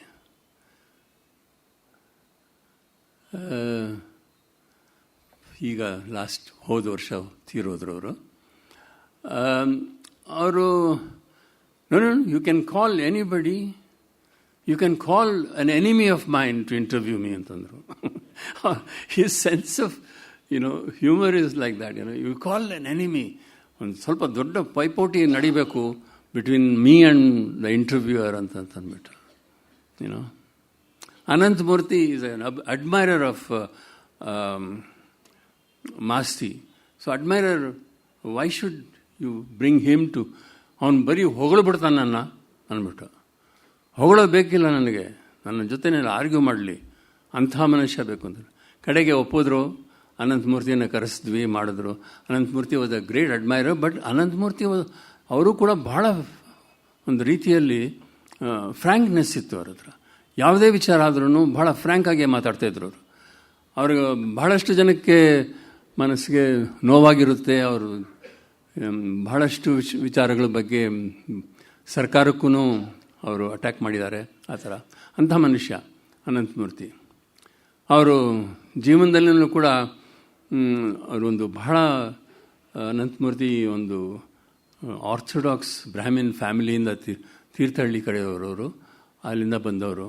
ಬಟ್ ಅವರು ಇಂಗ್ಲೆಂಡ್ಗೆ ಹೋಗಿ ವಿದ್ಯಾಭ್ಯಾಸಕ್ಕೆ ಅಂತ ಹೋದಾಗ ಅಲ್ಲಿ, and he wanted to break this all these caste and creed ಒಂದು ಧರ್ಮ, ಬೇರೆ ಬೇರೆ ಧರ್ಮಗಳು, ಅದ್ರ ಬಗ್ಗೆ ಅದು ಯಾತಕ್ಕೆ ಒಂದಕ್ಕೊಂದು ಹೊಂದ್ಕೊಂಡು ಹೋಗ್ತಾ ಇಲ್ಲ ಅದಕ್ಕೋಸ್ಕರ ಅವರೊಂದು ಕ್ರಿಶ್ಚಿಯನ್ ಹುಡುಗಿನ ಆಗ ಆ ಕಾಲದಲ್ಲೇ ಮದುವೆ ಆದರು ಅವರು. ಅದು ಬಟ್ ಅನ್ಫಾರ್ಚುನೇಟ್ಲಿ ಅವರ ಈಗ ನಿಧನ ಆದಾಗ ಅವ್ರನ್ನ ಯಾವುದು ಅದನ್ನು ಅವ್ರಿಗೆ ಬೇಕಿಲ್ವೋ ಅದನ್ನೇ ಅವರ ಫ್ಯಾಮಿಲಿಯವರು ಹೋಗಿ ಮಾಡಿದ್ರು. ಅವರಿಗೆ ಯಾವುದೂ ಈ ರಿಲಿಜಿಯಸ್ ಸೆರೆಮನೀಸ್ ಆಗಲಿ, ರಿಚುವಲ್ಸ್ ಆಗಲಿ ಅವರಿಗೆ ಬೇಕಿರಲಿಲ್ಲ. ಅದನ್ನು ಹೋಗಿ ಯಾತಕ್ಕೆ, ಯಾರ ಕಾರಣದಿಂದ ಆಯಿತು ಅಂತ ಗೊತ್ತಿಲ್ಲ, ಆ ಪೂರ್ತಿ ಒಂದು ಅವರ ಧರ್ಮದ ಒಂದು ಲಾಸ್ಟ್ ರೈಟ್ಸ್ ಏನಿದೆ ಅದನ್ನು ಹೋಗಿ ಅಲ್ಲಿ ಯೂನಿವರ್ಸಿಟಿನಲ್ಲಿ ಹೋಗಿ ಮಾಡಿದ್ರು. I don't think Ananthamurthy would have been happy, but can't help. ಯಾಕೆಂದರೆ ಅವ್ರ ಮಕ್ಕಳು ಯಾರೋ ಅದನ್ನು ಮಾಡಿಸಿದ್ರು ಅಂತ ಕಾಣುತ್ತೆ, ಗೊತ್ತಿಲ್ಲ. ಅದಕ್ಕೆ ಸಿಕ್ಕಾಪಟ್ಟೆ ರಿಚುವಲ್ಸ್ ಎಲ್ಲ ಮಾಡಿ ಯಾವುದ್ರಲ್ಲಿ ನಂಬಿಕೆ ಇರಲಿಲ್ವೋ, ಯಾವುದನ್ನು ಅವರು ಅಬ್ಜೆಕ್ಟ್ ಮಾಡಿದ್ರು ಅವ್ರ ಜೀವನದಲ್ಲಿ, ಅದನ್ನೇ ಮಾಡಿಸಿದ್ರು. ಇದೇ ರೀತಿ ಮಾಸ್ತಿಯವರು ಅವ್ರ ಬಗ್ಗೆ ಆ ಚಿತ್ರ ಮಾಡ್ತಿದ್ದಾಗ ಬಹಳಷ್ಟು ವಿಚಾರಗಳು ನನಗೆ ಗೊತ್ತಾಯ್ತು. ಅವರು ಆಗ ಅವರು ಹೇಳ್ತಾರೆ, ಅವರು ರೆಗ್ಯುಲರಾಗಿ ಬಸವನಗುಡಿ ಕ್ಲಬ್ಗೆ ಸಂಜೆ ಹೊತ್ತು ಬರ್ತಾಯಿದ್ರು. ಅವರು ಬರೋಕ್ಕೆ ಮುಂಚೆ ಅವರು ಯಾವಾಗಲೂ ಒಂದಷ್ಟು ಪೆಪ್ಪರ್ಮೆಂಟು ಇಲ್ಲ ಟಾಫೀಸು ಜೇಬ್ನಲ್ಲಿ ಇಟ್ಕೊಂಡು ಅವರು ಒಂದು ಕೋಟು ಮತ್ತು ಶರ್ಟು, ಕೋಟು, ಪ್ಯಾಂಟು ಎಲ್ಲ ಹಾಕ್ಕೊಂಡು, ಅವರು ಹಾಗೆ ನೋಡೋಕೆ ಹೋದರೆ ಅವರು ಹಣೆ ಮೇಲೆ ನಾಮ, ಏನು ಇವ್ರಿಗೆ ಭಾಳ peculiar. He has some very ritualistic things on his face, and then he wears western clothes. And ಅಲ್ಲಿಂದ ಮನೆಯಿಂದ ಹೊರಟು ರೆಗ್ಯುಲರಾಗಿ ನಡ್ಕೊಂಡು ಗವಿಪುರದಿಂದ ಬಸವನಗುಡಿವರೆಗೆ ಅಲ್ಲಿ ಬಂದು ರಸ್ತೆಯಲ್ಲಿ ಮಕ್ಕಳು ಸಿಕ್ಕಿದ್ರೆ ಅವ್ರಿಗೆಲ್ಲನೂ ಟಾಫೀಸು ಅದು ಇದು ಕೊಟ್ಟು ಹೋಗಿ ಕೂತ್ಕೋತಿದ್ರು. ಅದನ್ನು ನಾನು ಅದನ್ನು ಶೂಟ್ ಮಾಡಬೇಕು ನಾನು ಡಾಕ್ಯುಮೆಂಟ್ರಿಗೆ ನೀವು ಒಪ್ಪಿದ್ರೆ ನಾನು ಮಾಡ್ತೀನಿ ಅಂತಂದರೆ, ಎಸ್ ವೈ ನಾಟ್, ಮಾಡಿ even in the club you can shoot ಅಂತಂದರು. ಸರಿ, ನಾನು ಸೊ ನಮ್ಮ ಕ್ಲಬ್ಬಿಗೂ ಬರ್ಬೋದನ್ ಸರ್ ನಾವು ಅಂತ. ಬನ್ನಿ my boys will be very happy ಅಂತಂದರು. ಏನು boys will be very happy ಅಂತಂದ್ರಲ್ಲ ಅಂತಂದ್ಬಿಟ್ಟು ಯೋಚನೆ ಮಾಡಿದೆ. ಅಲ್ಲಿ ಹೋದೆ, ಕ್ಯಾಮ್ರಾ ತಗೊಂಡು ಹೋಗಿ ನಾವು ಅಲ್ಲಿ ನೋಡ್ತೀವಿ, ಮಾಸ್ತಿಯವರು ಒಂದು ರೌಂಡ್ ಟೇಬಲ್ ಇದರಲ್ಲಿ ಎಲ್ಲ ಕೂತ್ಕೊಂಡು ಕಾರ್ಡ್ಸ್ ಆಡ್ತಾ ಕೂತಿದ್ದಾರೆ. ಅವ್ರ ಬಾಯ್ಸ್ ಎಲ್ಲನೂ ಹೊರಗೆ ಸುತ್ತಮುತ್ತ ಇದ್ದವರೆಲ್ಲನೂ 70+ ಅವರೆಲ್ಲ. ಇವರು 80+, ಅವರು 70+, ಆ ಥರ ಒಂದು ಏನೋ. Oh boys, these are the boys, so we had a very interesting conversation. ಮತ್ತು ಶೂಟ್ ಮಾಡಿದ್ವಿ. ಅದಾದಮೇಲೆ ಅವ್ರ ಅಳಿಯ ಕಾರ್ ತಂದು ಅವ್ರನ್ನ ಮನೆಗೆ 8 ಗಂಟೆಗೆ ಕರ್ಕೊಂಡು ಹೋಗ್ತಾಯಿದ್ರು ವಾಪಸ್ಸು. ಸೊ ಮಾಸ್ತಿಯವ್ರ ಮನೆಗೆ ಹೋಗೋದು ಬರೋದು ಒಂದು ರೂಢಿ ಆಯಿತು ನನಗೆ ಒಂದು ರೀತಿಯಲ್ಲಿ. ಯಾವಾಗ ಬೇಕಾದ್ರೂ ನಾವು ಹೋಗ್ಬೋದು, ಯಾವಾಗ ಬೇಕಾದ್ರೂ ಅವ್ರನ್ನ ನೋಡ್ಬೋದು, ಅವ್ರು ಯಾವತ್ತು ಬೇಕಾದರೂ ಹೋಗಿ ಮಾತಾಡ್ಬೋದು ಅಂತಂದ್ಬಿಟ್ಟು. ಆಗ ಅವ್ರನ್ನ ಕೇಳಿ, ಚಿಕ್ಕವೀರ ರಾಜೇಂದ್ರ ನನಗೆ ಬಹಳ ಇಷ್ಟವಾದಂಥ ಒಂದು ಕಾದಂಬರಿ, ಆ್ಯಂಡ್ ಅದನ್ನು ನಾನು ಚಿತ್ರೀಕರಣ ಮಾಡಬೇಕು ಅಂತ ಯೋಚನೆ ಮಾಡಿದ್ದೀನಿ. ಅದಕ್ಕೆ ಸೊ ಅಲ್ಲಿ ಇಲ್ಲಿ ಸ್ವಲ್ಪ ಹಣ ಸಂಪಾದಿಸಿ ಅದು ಇದು ತಂದು ಸಾಲ ತಗೊಂಡು ಶುರು ಮಾಡಿದೆ. ಅದರಲ್ಲಿ ಅನಂತ್ ನಾಗ್ ಮುಖ್ಯ ಪಾತ್ರದಲ್ಲಿ, ನನ್ನ ಮತ್ತು ಆರ್ಟಿಸ್ಟ್ ಎಲ್ಲ ಸ್ವಲ್ಪ ಅದು ಹಿಂದಿಲಿ ಮಾಡ್ತಾಯಿದ್ದಿದ್ವಿ. ಸೊ ಅದಕ್ಕೆ ಆರ್ಟಿಸ್ಟ್ನೆಲ್ಲ ಬಾಂಬೆಯಿಂದ ಅದು ಕರೆಸಿದ್ದೆ. ದೀನಾ ಪಾಠಕ್, AK ಹಂಗಲ್, ಮತ್ತು ಈ ರೀತಿ ಬಹಳಷ್ಟು ಜನ ಬಾಂಬೆಯಿಂದ ಬಂದರು. ಅದನ್ನು ಅಲ್ಲಿ ಮೈಸೂರು ಮತ್ತು ಕೊಡಗಿನಲ್ಲಿ ಹೋಗಿ ಚಿತ್ರೀಕರಣ ಮಾಡಿದ್ವಿ. ಅದು ಮೈಸೂರಿನಲ್ಲಿ ಅರಮನೆ, ಹಳೆಯ ಅರಮನೆಯ ಒಂದು ಆವರಣದಲ್ಲಿ ಅದನ್ನು ಡೆಕೋರೇಟ್ ಮಾಡಿ ಅದನ್ನು, ಯಾಕೆಂದರೆ ಹೊಸ ಆವರಣ ಆಮೇಲೆ ಬಂದಿದ್ದು, ಈಗ ಮುಂದ್ಗಡೆ ಇರೋದು it is a later addition to the Mysore palace. ನಾನು ಮೈಸೂರಿನವನೇ, ಅದರಿಂದ ನಾನು ಚಿಕ್ಕಂದಿಂದ ಈ ಪ್ಯಾಲೇಸ್ನ ನೋಡಿದ್ದೀನಿ. ಅದಕ್ಕೆ ಹಿಂದೆ ಇದ್ದದ್ದು ಪ್ಯಾಲೇಸ್ಸು ಒಂದು ಕಡೆ ಸುಟ್ಟೋಯ್ತು. ಅದು there was a big fire in Mysore, ಅದು ಹೋಗ್ಬಿಡ್ತು. ಬಟ್ ಒಂದು ಸ್ವಲ್ಪ ಉಳ್ಕೊಂಡಿದೆ. ಆ ಉಳ್ಕೊಂಡಿರೋ ಜಾಗದಲ್ಲೇ ಅಲ್ಲೊಂದು ಕಲ್ಯಾಣ ಮಂಟಪ ಅದೆಲ್ಲನೂ ಇದೆ. ಅಲ್ಲಿ ನಾವು ಅದನ್ನು ಡೆಕೋರೇಟ್ ಮಾಡಿ ಅದನ್ನು ಶೂಟ್ ಮಾಡಿದ್ವಿ. ಆಗ ಇವರು ಕೊಡಗಿನಲ್ಲಿ ಕಮಿಷನರ್ ಆಗಿ ಮಾಸ್ತಿಯವರು ಇದ್ದಾಗ ಬಹಳಷ್ಟು ವಿಚಾರಗಳನ್ನ ತಿಳ್ಕೊಂಡ್ರು ಅವರು. ಅಲ್ಲಿ ಆ ಗೆಜೆಟ್ನಲ್ಲೆಲ್ಲನೂ ಓದಿ, ಅಲ್ಲಿ ಕೊಡಗಿನ ಜನ, ಕೊಡವರು ಯಾರು, ಏನು, ಎತ್ತ ಅಂತಂದ್ಬಿಟ್ಟು.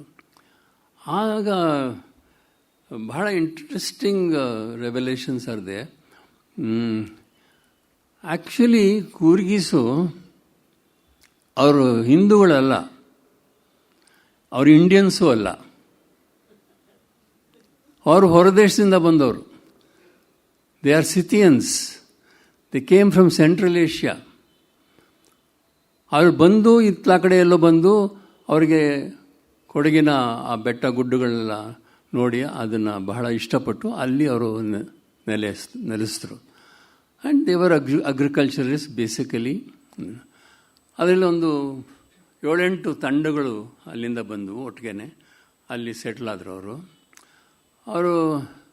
ಆಮೇಲೆ ಅವರು ವ್ಯವಸಾಯ ಮಾಡ್ತಾಯಿದ್ದು, ಹೆಚ್ಚಾಗಿ ಭತ್ತ ಬೆಳೀತಾಯಿದ್ರು ಅಲ್ಲಿ ವ್ಯಾಲೀಸ್ನಲ್ಲಿ. ಮತ್ತು ಅದಾದಮೇಲೆ ಭಾಳಷ್ಟು ವರ್ಷಗಳ ನಂತರ ಇಂಗ್ಲೀಷ್ನವರು ಅಲ್ಲೆಲ್ಲ ಬಂದಾಗ ಕಾಫಿ ತೋಟ ಅದೆಲ್ಲನೂ, ಆರೆಂಜು, ಕಿತ್ತಲೆ ಹಣ್ಣಿನ ತೋಟ, ಈ ಥರ ಎಲ್ಲ ಟೀ ಬೆಳೆಯೋದು ಅದೆಲ್ಲನೂ ಆಮೇಲೆ ಶುರುವಾಯಿತು. ಅದಕ್ಕೆ ಮುಂಚೆ ಬರೀ ಅಲ್ಲಿ ಅವ್ರದ್ದು ಈ 7-8 ತಂಡಗಳ ಒಂದು ರೀತಿಯಲ್ಲಿ ಅಯ್ಯನ ಮನೆ ಅಂತ ಇದೆ. ಅಯ್ಯನ ಮನೆ ಅಂತಂದರೆ ಅವರು head of the family has A one house each. ಒಂದೊಂದು ತಂಡಕ್ಕೂ ಒಂದೊಂದು ಮನೆ ಇರುತ್ತೆ. ಅದು ವರ್ಷದಲ್ಲಿ ಒಂದು ಸಲ ಅಲ್ಲಿ ಎಲ್ಲರೂ ಬಂದು ಸೇರ್ತಾರೆ. ಪೂರ್ತಿ ಆ ಫ್ಯಾಮಿಲಿಯವರೆಲ್ಲ ಬಂದು ಸೇರ್ತಾರೆ. ಶಿಕಾರಿಗೆ ಹೋಗ್ತಾರೆ. ಕಾಡು ಹಂದಿನ ಅವರು ಕೊಂದು ತಂದು ಅದನ್ನು ಊಟ ಅಲ್ಲಿ ರಾತ್ರಿ ಆಗುತ್ತೆ. ಭಾಳಷ್ಟು ಅವರಿಗೆ ಕುಡಿಯೋ ಅಭ್ಯಾಸನೂ ಬಹಳ ಹೆಚ್ಚು. They used to consume a lot of liquor. Even today they are like that. ಕೂರ್ಗೀಸೇನ ಇದ್ದರೆ ಗೊತ್ತಾಗುತ್ತೆ ಅವ್ರಿಗೆ, ಯಾರೂ ಇಲ್ಲ ಅಂತ ಕಾಣುತ್ತೆ. ಅವರು ಒಂದು ರೀತಿಯಲ್ಲಿ ಆಮೇಲೆ ಅವರು ಭಾಳ ವೆರಿ ಎಂಟರ್ಪ್ರೈಸಿಂಗ್ ಕೂರ್ಗೀಸ್. ಇದು all this information I am giving you is what I got from Masti. ಅವರು ನನಗೆ ಇದನ್ನೆಲ್ಲ ಹೇಳಿದ್ದು. ಆಗ ಬಹಳಷ್ಟು ನೋಡಿದ್ರು they became rich and they didn't know how to manage. ಕೊಡಗಿನ ದೇಶನ ಹೇಗೆ ಆಳೋದಕ್ಕೆ ಯಾರೂ ಇಲ್ವಲ್ಲ ಅಂತಂದ್ಬಿಟ್ಟು ಯೋಚನೆ ಮಾಡಿದ್ರು. ಆಳಕ್ಕೆ ಯಾರು ಇಲ್ಲದೆ ಆದರೆ ಏನು ಮಾಡೋದು? ಯಾರು ಕರೆಸೋದು? Let us hire a king ಅಂತಂದರು. ಎಲ್ಲ ಸೇರಿ Coorgis, let us hire a king ಅಂತಂದ್ಬಿಟ್ಟು ಅದು ಅಲ್ಲಿಂದ ಬನವಾಸಿಯಿಂದ ಕದಂಬ ಡೈನಾಸ್ಟಿಯವ್ರನ್ನ ಕರೆಸಿ ಅವ್ರಿಗೆ ಹೇಳಿದ್ರು, ನೀವು ನಮ್ಮ ಇಲ್ಲಿ ಆಡಳಿತ ಮಾಡಿ, ನಮ್ಮಲ್ಲಿ ಇದೆಲ್ಲ ಇದೆ, ಇಷ್ಟೊಂದು ಹಣ ಇದೆ, ಇಷ್ಟಿದೆ, ಈ ವ್ಯವಸಾಯ ನಾವು ಮಾಡ್ತಿದ್ದೀವಿ ಅಂತಂದ್ಬಿಟ್ಟು ಇದನ್ನು ಯಾವ ರೀತಿ ನಾವು ಉಪಯೋಗಿಸೋಕ್ಕಾಗುತ್ತೆ, ಯಾವ ರೀತಿ ನಾವು ಇದನ್ನು ನಡೆಸ್ಕೊಂಡು ಹೋಗಬೇಕು, ಯಾವ ರೀತಿ ನಾವು ಇದಕ್ಕೆ ಇನ್ನೂ ಹೆಚ್ಚು ಹಣ ಸಂಪಾದಿಸೋಕ್ಕೆ ಸಾಧ್ಯ, ಹೇಗೆ ನಮ್ಮ ಕೊಡಗಿನ ಪ್ರದೇಶವನ್ನು ಅಭಿವೃದ್ಧಿ ಮಾಡ್ಬೋದು, ಅದೆಲ್ಲನೂ ಒಬ್ಬ ನಿಮ್ಮಂಥ ರಾಜ ಇದ್ದರೆ ಅದು ಮಾಡೋಕ್ಕೆ ಸಾಧ್ಯ. ಸೊ ಹೈಯರ್ ಎ ಕಿಂಗ್ ಅಂತಂದ್ಬಿಟ್ಟು ಅವ್ರನ್ನ ಕರೆಸಿ ಮಾಡಿಸಿದ್ರು ಅದನ್ನು. ಆ್ಯಂಡ್ ದೆನ್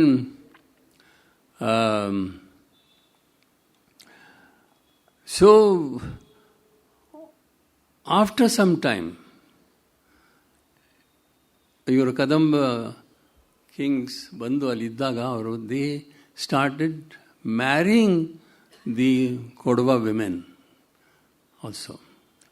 ಅಷ್ಟರಲ್ಲಿ ಅಲ್ಲಿ ಕೊಡವರು ದಿ ಹಿಂದೂ ಧರ್ಮನ ಪಾಲಿಸೋದಕ್ಕೆ, ಅದಕ್ಕೆ ಮುಂಚೆ ಅವರು ಏನಿದ್ರು only the 5 elements were important to them. ಅದು ಹೆಚ್ಚಾಗಿ ನೀರು, ಇಲ್ಲ ಸೂರ್ಯ, ವಾಯು, ಬೆಳಕು, ಆ ಥರದ್ದು ಅವರು ಅದನ್ನೇ ದೇವರು ಅಂತ ಅಂದ್ಬಿಟ್ಟು ತಿಳ್ಕೊಂಡಿದ್ದವರು. ದೇವರು ಅಂತ ಅದನ್ನೇ ನಂಬಿದಂಥ ಜನ. ಆಗ ಇವರು ಬನಾರಸ್ಸಿಂದ, ಕಾಶಿಯಿಂದ ಒಂದು ಲಿಂಗ ತರಿಸ್ತಾರೆ. ಅದನ್ನು ತಂದು ಅಲ್ಲಿ ಸ್ಥಾಪನೆ ಮಾಡಿಸಿ ಆಮೇಲೆ ಅವರೆಲ್ಲನೂ ಈ ಕಾವೇರಿ ಅನ್ನೋದು ಎಷ್ಟು ಮುಖ್ಯವಾಗಿತ್ತು ಅವರಿಗೆ, ಯಾಕೆಂದರೆ ಅಲ್ಲೇ ಹುಟ್ಟುತ್ತಾ ಇದ್ದಿದ್ದು ಕಾವೇರಿ, ನೀರಿನ ಒಂದು ಅದನ್ನು ಅವರು ಪೂಜೆ ಮಾಡ್ತಾ ಇದ್ದಿದ್ದು. ಈಗಲೂ ಕೂಡ ಬಹಳಷ್ಟು ಹೆಸರುಗಳು ಕೊಡವರ ಹೆಣ್ಮಕ್ಳಿಗೆ ಕಾವೇರಿ ಅಂತಲೇ ಇಟ್ಟಿರ್ತಾರೆ, ಕಾವೇರಮ್ಮ, ಕಾವೇರಿ ಅಂತಂದ್ಬಿಟ್ಟು. ಅದು ಆಗ ಈ ವಿಚಾರನೆಲ್ಲ ನಮಗೆ ಮಾಸ್ತಿಯವರು ಬಹಳ ಡೀಟೇಲಾಗಿ ಹೇಳಿದ್ರು. ಅವರು ಇದನ್ನು ಭಾಳಷ್ಟು ಚೆನ್ನಾಗಿ ಓದ್ಕೊಂಡಿದ್ರು, ತಿಳ್ಕೊಂಡಿದ್ರು.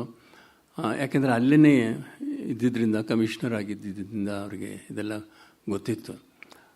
ಆಮೇಲೆ ನೋ ಡೌಟ್ ಲೇಟ್ರ್ ಆನ್ ಅಲ್ಲಿ ಬಹಳಷ್ಟು ಕೊಡವರು ಆರ್ಮಿಗೆ ಸೇರಿಸ್ಕೊಂಡ್ರು, ಏರ್ಫೋರ್ಸ್ಗೆ, ಆರ್ಮಿಗೆ, ಆ ಥರ ಎಲ್ಲನೂ. ಆದ್ದರಿಂದ ಅವರು ಒಂದು ರೀತಿಯಲ್ಲಿ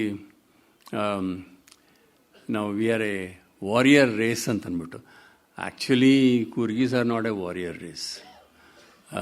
they were agriculturist who came and settled down in Coorg, that's all. And they became Hindus later on, and then they worship the linga. They are Shaivites in a way. ಆ ಥರ.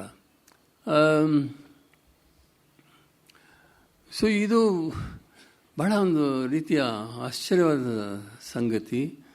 ಅವ್ರಿಗೇನಾದ್ರು ಈಗ ನಾವು ಹೇಳೋಕ್ಕೆ ಹೋದರೆ, ನೀವು ಕೂರ್ಗಿಸು ಇಂಡಿಯನ್ಸೇ ಅಲ್ಲ ಅಂತಂದರೆ ನಮ್ಮನ್ನು ಕೊಂದಾಕ್ಬಿಡ್ತಾರೆ ಅವರು. They are very ferocious people. But they are also very friendly, very talented. ಬಹಳಷ್ಟು ಜನ ಬಹಳ ಫೀಲ್ಡ್ಸ್ನಲ್ಲಿ ಕೆಲಸ ಮಾಡ್ತಾಯಿದ್ದಾರೆ. ಈಗ ಬಹಳಷ್ಟು ಮುಂದುವರೆದಿದ್ದಾರೆ. ಅದು ಮಾಸ್ತಿಯವರ ಮಾಡಿಕೊಟ್ಟ ಒಂದು ಪರಿಚಯ ನನಗೆ ಈಗಲೂ ಜ್ಞಾಪಕ ಇದೆ. ಆಮೇಲೆ ಮಾಸ್ತಿಯವರು ನನಗೆ ಹೇಳಿದ್ರು, ಅಲ್ಲಿ ಒಂದು ಪ್ಯಾಲೇಸ್ ಇದೆ, ನಾಕ್ನಾಡು ಪ್ಯಾಲೇಸ್ ಅಂತಂದರು. ಅದು ಎಲ್ಲಿದೆ ಸರ್ ಅಂತ ಕೇಳಿದೆ. ಈ ಥರ ಹೋಗಬೇಕು, ಅಲ್ಲಿದೆ, ಕಾಡಿನಲ್ಲಿದೆ ಅದು. ಸರಿ, ಅದು ನಾನು ನಮ್ಮ ಸಿನಿಮಾಗೆ ಅದು ಉಪಯೋಗ ಆಗುತ್ತೆ ಅಂತಂದ್ಬಿಟ್ಟು ಅವ್ರು, ಯಾಕೆಂದರೆ ಚಿಕ್ಕವೀರ ಅವರೆಲ್ಲನೂ ಒಂದು ರೀತಿಯಲ್ಲಿ ಶಿಕಾರಿಗೆ ಅಂತ ಹೋಗ್ತಾಯಿದ್ರು. ಅಲ್ಲಿ ಹೋಗ್ಬಿಟ್ಟು ಆ ನಾಕ್ನಾಡು ಪ್ಯಾಲೇಸ್ನಲ್ಲೇ ಉಳ್ಕೊಳ್ತಾಯಿದ್ರು ರಾತ್ರಿ. ಅದು ಒಂದು ಹಳೆ ಒಂದು ವುಡನ್ ಪ್ಯಾಲೇಸ್, ಒಂದು ಗಾರೆ, ಸುಣ್ಣ ಗಾರೆ ಹಾಕಿರೋದು ಇಟ್ಟಿಗೆ ಮನೆ ಅದು. ಅದರಲ್ಲಿ ಬಹಳಷ್ಟು ವಾಲ್ ಪೇಂಟಿಂಗ್ಸ್ ಇತ್ತು, ಅಲ್ಲಿ ಮ್ಯೂರಲ್ಸ್ ಆಗಿನ ಕಾಲದಲ್ಲಿ. ಅದು ಏನಾಗಿದೆ ಅಂತಂದರೆ ಯಾರಿಗೂ ಗೊತ್ತೇ ಇಲ್ಲ. ಆ ಪ್ಯಾಲೇಸ್ಸು ನಮ್ಮ ಆರ್ಕಿಯಾಲಜಿಕಲ್ ಡಿಪಾರ್ಟ್ಮೆಂಟ್ಗೂ ಗೊತ್ತಿರಲಿಲ್ಲ. ನಂಜನಸ್ವಾಮಿ ಅಂತಂದ್ಬಿಟ್ಟು ಆರ್ಕಿಯಾಲಜಿಸ್ಟ್ ಮೈಸೂರಿನಲ್ಲಿದ್ದರು, ಅವ್ರ ಹತ್ರ ಅವ್ರಿಗೆ ಗೊತ್ತೇ ಇಲ್ಲ ಅಲ್ಲಿ ನಾಕ್ನಾಡು ಪ್ಯಾಲೇಸ್ ಅಂತ ಇದೆ ಅಂತಂದ್ಬಿಟ್ಟು. ಆಗ ಅಲ್ಲಿ ಮ್ಯೂರಲ್ಸ್ನ ಸ್ವಲ್ಪ ನಾವು ಕೆರೆದು ಗೋಡೆನಲ್ಲಿ ನೋಡಿದ್ರೆ ಗೊತ್ತಾಯಿತು, ಅಲ್ಲಿ ಬಹಳ ಇಂಟ್ರೆಸ್ಟಿಂಗ್ ಪೇಂಟಿಂಗ್ಸ್ ಎಲ್ಲ ಇತ್ತು ಅಂತಂದ್ಬಿಟ್ಟು. ಅದು ಹಾರ್ಟಿಕಲ್ಚರ್ ಡಿಪಾರ್ಟ್ಮೆಂಟ್ನವರು ಅದನ್ನು ವಶ ಮಾಡ್ಕೊಂಬಿಟ್ಟು ಅಲ್ಲಿ ಬೀ ಕೀಪಿಂಗ್ ಸೆಂಟರ್ ಮಾಡಿಬಿಟ್ಟಿದ್ದಾರೆ ಆ ಪ್ಯಾಲೇಸ್ನ. ಏನೋ, so they didn't no that this was such A historical place, archaeological place. ಅವ್ರಿಗೇನು ಗೊತ್ತೇ ಇಲ್ಲ. ಹಾರ್ಟಿಕಲ್ಚರ್ನವರು ಬರೀ ಒಂದು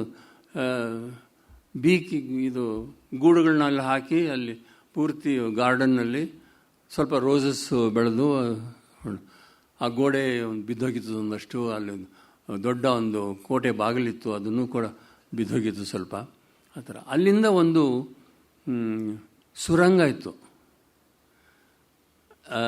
ನಾಕ್ನಾಡು ಪ್ಯಾಲೇಸಿಂದ ಮಡಿಕೇರಿ ಪ್ಯಾಲೇಸ್ಗೆ.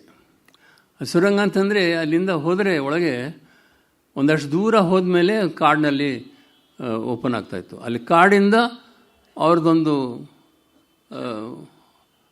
ರಸ್ತೆ, ಚಿಕ್ಕ ಒಂದು ಕಾಲು ರಸ್ತೆ, ಅಲ್ಲಿಂದ ಹೋಗಿ ಮತ್ತೆ ಸುರಂಗದಿಂದ ಹೋಗಿ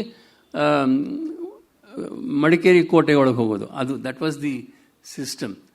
ಅವ್ರಿಗೆ ಏನಾದರೂ ಆ ಥರ ಮಾಡಬೇಕು ಅಂದರೆ, ಸೀಕ್ರೆಟಾಗಿ ಮಾಡಬೇಕು ಅಂತಂದರೆ ಅದೊಂದು ವ್ಯವಸ್ಥೆ ಮಾಡ್ಕೊಂಡಿದ್ರು ಅಲ್ಲಿ. ನಾವು ಹೋದಾಗ ಅಲ್ಲೆಲ್ಲ ಹೋಗಿ ಒಳಗೆ ಹೋಗಿ ಅದನ್ನು ನೋಡೋಣ ಯಾವ ಥರ ಇದೆ ಅಂತಂದು ಒಳಗೆ ಹೋದರೆ ಬರೀ ಹಾವು ಅಲ್ಲಿ ಸುತ್ತಮುತ್ತ ಎಲ್ಲೂ ಕಾಲೇ ಇಡೋಕ್ಕಾಗ್ತಾ ಇರಲಿಲ್ಲ, ಆ ಥರ ಆಗ್ಬಿಟ್ಟಿತ್ತದು. But anyway we saw that place. ಆಮೇಲೆ ಆರ್ಕಿಯಾಲಜಿಕಲ್ ಡಿಪಾರ್ಟ್ಮೆಂಟ್ಗೆ ಹೇಳಿ ಈ ಥರ ಇದೆ, ಅದು ನೀವು ಅದನ್ನು ರೆಸ್ಟೋರ್ ಮಾಡಬೇಕು ಅಂತಂದ್ಬಿಟ್ಟು ನಾವು ಅಲ್ಲಿ ಶೂಟಿಂಗ್ ಮಾಡಿದ್ವಿ. ಆ ಮಾಡಿದಾಗ ನಾನು ಆ ಪೂರ್ತಿ ಆ ವಾಲ್ಸ್ನಲ್ಲಿ ಎಷ್ಟಿದೆ ಆ ಗೋಡೆಗಳಿಗೆಲ್ಲ ಪೇಂಟಿಂಗ್ಸ್ ಮಾಡಿಸಿ ಅಲ್ಲಿ ಫಿಕ್ಸ್ ಮಾಡಿ ಆಯಾ ಸೈಜ್ನಲ್ಲಿ ಮಾಡಿಸಿ ಅದನ್ನು ಚಿತ್ರಕಲಾ ಪರಿಷತ್ನಲ್ಲಿ ಇಲ್ಲೇ ಬೆಂಗಳೂರಿನಲ್ಲೇ ಮಾಡಿಸಿ ಅದನ್ನೆಲ್ಲ ಹಾಕಿಸಿ ಅದನ್ನು ಡೆಕೋರೇಟ್ ಮಾಡಿ ಅದೊಂದು ರೀತಿಯಲ್ಲಿ ರೆಸ್ಟೋರ್. ಆ ಪೇಂಟಿಂಗ್ಸ್ ಈಗಲೂ ಕೂಡ ನನ್ನ ಹತ್ರ ಇದೆ, ಅದು ಇಟ್ಕೊಂಡಿದ್ದೀನಿ. ಬಟ್ ಎಷ್ಟು ವಿಷಯ ನಮಗೆ ಗೊತ್ತಿಲ್ಲದಿರೋದು ಅವ್ರಿಗೆ. ಇದೇ ರೀತಿಯಲ್ಲಿ ಇನ್ನೊಂದು ಸ್ವಲ್ಪ in the northern side of Coorg there was another palace also. ಅದು ಕೂಡ ಇದೇ ರೀತಿಯಲ್ಲಿ ಹಾಳಾಗಿದೆ. ಅದು ಮಾಸ್ತಿಯವರಲ್ಲೆಲ್ಲ ಓಡಾಡಿ ಅದನ್ನೆಲ್ಲನೂ ಚಿಕ್ಕವೀರ ರಾಜೇಂದ್ರ ಓದಿದ್ರೆ ನಿಮಗೆ ಅದರಲ್ಲಿ ಗೊತ್ತಾಗುತ್ತೆ. ಅವರು how he had located everything so vividly with great detail. ಅದು ಹೆಚ್ಚು ಜನಕ್ಕೆ ಇದೆಲ್ಲ ತಿಳಿದಿರೋದಿಲ್ಲ. ಅಲ್ಲಿ ಹೋಗಿ ನೋಡಿದ್ರೇ ಗೊತ್ತಾಗುತ್ತೆ. ಸುಮ್ಮನೆ ನಾವು ಏನೋ ಹೋಗ್ತೀವಿ ಅಲ್ಲಿ ಹೋದರೆ ಬರೀ ಮಡಿಕೇರಿಗೆ ಹೋಗ್ತೀವಿ ಒಂದಷ್ಟು, ಇಲ್ಲ ಕಾವೇರಿ ನದಿ ಹತ್ರ ತಲಕಾವೇರಿಗೆ ಹೋಗ್ತೀವಿ, ಮುಗಿದೋಯ್ತು ಅಲ್ಲಿಗೆ. ಇಲ್ಲ ಒಂದು ನಿಸರ್ಗಧಾಮಕ್ಕೆ ಹೋಗ್ತೀವಿ. ಇದೊಂದು 3-4 ಜಾಗ ಇದೆ, ಅಷ್ಟರಲ್ಲೇ ಮುಗಿದೋಗುತ್ತೆ ಕೂರ್ಗ್. ಆದರೆ ಕೂರ್ಗು ಭಾಳ ಚಿಕ್ಕ ಒಂದು ನಾಡಾದ್ರೂ ಬಹಳಷ್ಟು ವಿಚಾರಗಳಿದೆ ಅಲ್ಲಿ, ಬಹಳಷ್ಟು. ಆ ಅಯ್ಯನ ಮನೆ ನೋಡಿ, ಅವರು ಮಾಸ್ತಿಯವರು ನನಗೆ ಅದನ್ನು ಅದ್ರ ಆರ್ಕಿಟೆಕ್ಚರ್ ಬಗ್ಗೆ ಒಂದು ಸಲ ಹೇಳಿದ್ರು. ನೋಡು, ಮನೆಯಿಂದ ಮಧ್ಯದಲ್ಲಿ ಬಾಗಿಲಿಲ್ಲ, ಅದಕ್ಕೆ ಒಳಗೆ ಹೋಗೋಕ್ಕೆ ಬಾಗಿಲು ಪಕ್ಕದಲ್ಲಿದೆ. ಮಧ್ಯದಿಂದ ಯಾರಾದರೂ ಬಂದರೆ ಮಧ್ಯದಲ್ಲಿ ಒಂದು ಸಣ್ಣ ತೂತಿರುತ್ತೆ, ಅದರಲ್ಲಿ ಹೋಗಿ ನೋಡ್ತಾರೆ ಯಾರು ಬಂದಿದ್ದಾರೆ ಅಂತಂದ್ಬಿಟ್ಟು. That was A part of the security. ಆಮೇಲೆ ಬಾಗಿಲು ತೆಗೆಯೋದು. ಅದನ್ನು ನೋಡಿದ್ರೆ ನೀವು ಅವ್ರಿಗೆ ನನಗೆ ತೋರಿಸಿದ್ರು ಯಾವ ಥರ ಅಯ್ಯನ ಮನೆ ಇರುತ್ತೆ ಅಂತಬಿಟ್ಟು. And it is in the shape of a swastik. You know, the whole thing is like a swastik. You can see that. See this kind of architectural detail ಒಬ್ಬ ಸಾಹಿತಿ ಅದನ್ನು ಅವರ ಪುಸ್ತಕದಲ್ಲಿ ಬರೆಯೋದು, ಇಲ್ಲ ಅದನ್ನು ನಾನು ತಿಳ್ಕೊಂಡಿರೋದು ಬಹಳ ಅಪರೂಪದ ವಿಚಾರ. ಅದು ನಮ್ಮ ಆರ್ಕಿಯಾಲಜಿಕಲ್ ಡಿಪಾರ್ಟ್ಮೆಂಟ್ವ್ರಿಗೂ ಗೊತ್ತಿಲ್ಲ ಅದೊಂದು ಸ್ವಾಸ್ತಿಕದ ಶೇಪ್ ಇದೆ ಅಂತಂದ್ಬಿಟ್ಟು. ಏನೋ ಮನೆಗೆ ಒಂದೇ ಒಂದು ಬಾಗಿಲು, ಆ ಬಾಕಿ ಸ್ವಸ್ತಿಕದಲ್ಲಿ ಹೋದರೆ ಅಲ್ಲೊಂದು ಕಿಟಕಿ ಇರುತ್ತೆ ಹೊರತು ಅಲ್ಲಿ ಬಾಗಿಲಿರೋದಿಲ್ಲ. Because security was a very important factor ಅವರಿಗೆ. ಆ್ಯಂಡ್ ಕಾಡಿನಲ್ಲಿ ಇರೋದು, so they had to be secure. ಇಂಥ ಡೀಟೇಲ್ಸ್ನ ಬಹಳಷ್ಟು ಅವರು ನೋಡ್ಕೊಂಡಿದ್ರು, ಅವ್ರಿಗೆ ತಿಳಿದಿತ್ತು. ಅದು ನಾವು ಕತೆ ಬರೀತಾರೆ, ಏನೋ ಒಂದು ಹಿಸ್ಟಾರಿಕಲ್ ಚಿಕ್ಕವೀರರಾಜೇಂದ್ರ ಅಂತಂದ್ಬಿಟ್ಟು ಅವನು ಯಾವ ರೀತಿ ಆಳ್ದ, ಏನು ಮಾಡ್ದ ಅಂತಂದ್ಬಿಟ್ಟು. ಆ ಕಡೆಗೆ ಅವನೇನು ಬರೀ ಕುಡುಕ, ಭಾಳಷ್ಟು ಹೆಣ್ಣು ಮಕ್ಕಳ ಸಹವಾಸ ಅವನಿಗೆ, ಆ ಥರ. He was a lecturer, he was this and that, very degenerate ಅಂತಂದ್ಬಿಟ್ಟು ಆ ಥರ ಅಲ್ಲ.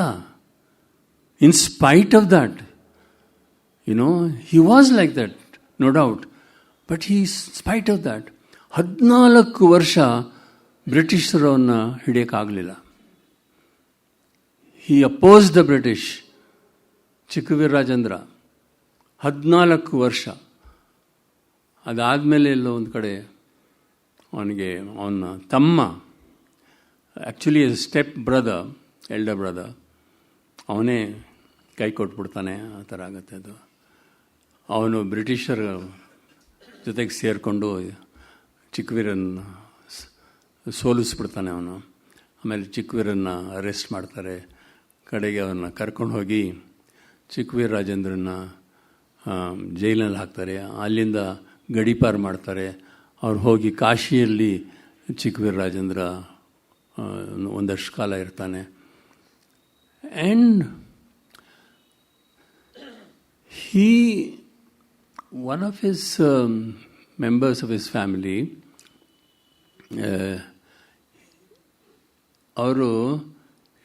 he married an English girl, in that time. Then in England they were living. ಆಮೇಲೆ ಆ ಒಬ್ಬ ಹುಡುಗ ಇದ್ದ. ಅವನು ಆಸ್ಟ್ರೇಲಿಯಾಗೆ ಹೋದಾಗ ಎಲ್ಲೋ ಒಂದು ಕಾರ್ ಆಕ್ಸಿಡೆಂಟ್ನಲ್ಲಿ ಸತ್ತೋದ ಅವನು. You see, this kind of detail which is necessary for a writer to do, ಅದನ್ನು ಹೇಳಬೇಕಾಗಿಲ್ಲ, ಬಟ್ ಅದು ತಿಳ್ಕೊಳ್ಳೋದು ಮುಖ್ಯ. ಅವ್ರ ಕಾದಂಬರಿಯಲ್ಲಿ ಯಾವ ರೀತಿಯಲ್ಲಿ ಅದನ್ನು ಉಪಯೋಗಿಸ್ಕೋತಾರೆ ಅದು ಬೇರೆ ವಿಚಾರ. ಬಟ್ ಇಷ್ಟು ಡೀಟೇಲ್ಸ್ನಲ್ಲಿ ಅದನ್ನೆಲ್ಲ ನಾನು ಸ್ಟಡಿ ಮಾಡಿ ಸುಮ್ಮನೆ ಒಂದು ಚಿಕ್ಕವೀರರಾಜೇಂದ್ರ ಬರೆಯೋಕ್ಕೆ ಸಾಧ್ಯ ಇಲ್ಲ. ಅದಕ್ಕೆ ಜ್ಞಾನಪೀಠನೂ it can even deserve a Nobel laureate, So, ಆಗ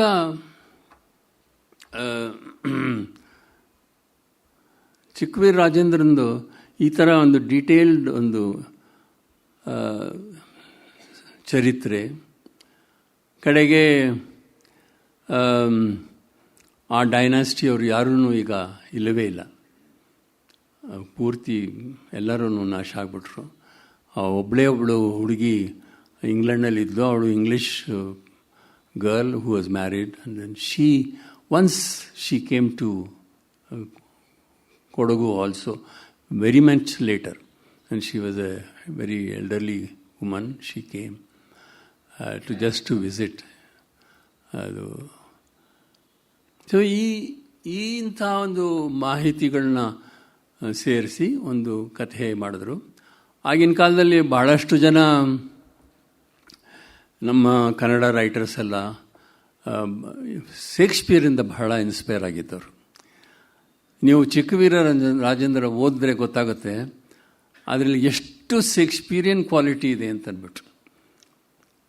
ಅದು ಮಾಸ್ತಿಯವರೊಬ್ಬರೇ ಇಲ್ಲ, even people like Kuvempu or Gundappa or Sitaramaiah ಇವರೆಲ್ಲರನ್ನು ಬರಿತಾ ಇದ್ದಾಗ the influence of Shakespeare was they.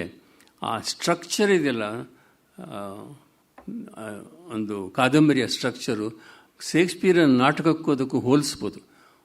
ಅದು ಶೇಕ್ಸ್ಪಿಯರ್ ಕೂಡ ಬಹಳಷ್ಟು ಒಂದು ರೀತಿಯಲ್ಲಿ ಹಿಸ್ಟ್ರಿ ಮೇಲೆ ಅವನ ನಾಟಕಗಳೆಲ್ಲನೂ ಬೇಸ್ ಮಾಡಿದ್ದಾನೆ. ಆದರೆ that is not true history, but he has used them. ಅದರಲ್ಲಿ one common element which he brings Shakespeare is the supernatural element. Whether it is a comedy or a tragedy or any kind of thing, he uses a supernatural element. ಅದು goes ಇರ್ಬೋದು, witches ಇರ್ಬೋದು, ಬೇರೆ ಯಾವುದೋ ಒಂದು ರೀತಿಯಲ್ಲಿ as you like ಇಟ್ನಲ್ಲಿ ಬರೋ characters ಇರ್ಬೋದು. ಅಂಥದ್ದು ಒಂದು ಆ ಇನ್ಫ್ಲುಯೆನ್ಸ್ ಇದೆಯಲ್ಲ, that U C in Masti also. A superhuman quality, you will see in most of his works.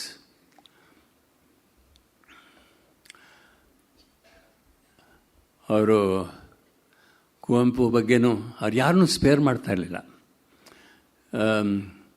He was not an enemy of anybody, but he never spared. Criticise ಮಾಡಿದಾಗ ಏನು ಮುಲಾಜಿಲ್ಲದೆ criticise ಮಾಡೋರು. ಕುವೆಂಪು ಬಗ್ಗೆನೇ ಹೇಳಿದ್ರು. ಯಾಕೆ ಅದು? ಅವ್ರು ಕುವೆಂಪು ಅವರು ಮಹಾರಾತ್ರಿ ಇಲ್ಲ ರಾಮಾಯಣದನ್ನೇ ಅವರು ಬರೆದಿರೋದು, ಅದನ್ನೆಲ್ಲ ಓದಿದ್ದು. ಅಷ್ಟೊಂದು ಸಂಸ್ಕೃತ ಯಾಕೆ ಅದರಲ್ಲಿ ಅಂತಂದ್ಬಿಟ್ಟು, ಕನ್ನಡದಲ್ಲಿ ಬರೆಯೋಕ್ಕೆ ಸಾಧ್ಯ ಇಲ್ವಾ ಇವರಿಗೆ ಅಂತಂದ್ಬಿಟ್ಟು.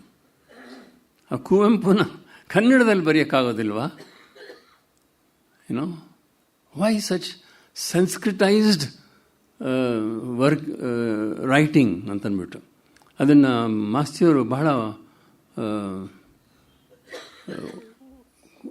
ಅಂದರೆ ಯಾವುದು ಮುಲಾಜಿಲ್ದೇ ಹೇಳೋವಂಥ ಮಾತದು. ಅವರು ದೊಡ್ಡ ಕುವೆಂಪು ರಾಷ್ಟ್ರಕವಿ, ಕನ್ನಡಕ್ಕೆ ಬಹಳ ದೊಡ್ಡ ಒಬ್ಬ ಕವಿ. ಅವ್ರ ಬಗ್ಗೆನೂ ಅವ್ರು ಸ್ಪೇರ್ ಮಾಡಲಿಲ್ಲ. ಇದೇ ರೀತಿಯಲ್ಲಿ ಅವರು ಮಾಸ್ತಿ ಅವ್ರ ಸಣ್ಣ ಕಥೆಗಳನ್ನ ನೋಡಿ ಎಷ್ಟೋ ಕಡೆ ಯಾವ ರೀತಿಯಲ್ಲಿ ಅವರು ಮಾತುಗಳನ್ನ ಹೇಳಿದ್ದಾರೆ ಅಂತಬಿಟ್ಟು. ಅವರು ಅಯ್ಯಂಗಾರರು ರಾಮಾನುಜಾಚಾರ್ಯರನ್ನ ಫಾಲೋ ಮಾಡಿದಂಥ ಮನುಷ್ಯ.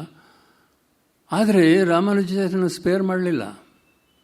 ಅವರೊಂದು ಕಥೆ ಇದೆ, Ramanujacharya how badly he treated his wife ಅಂತ.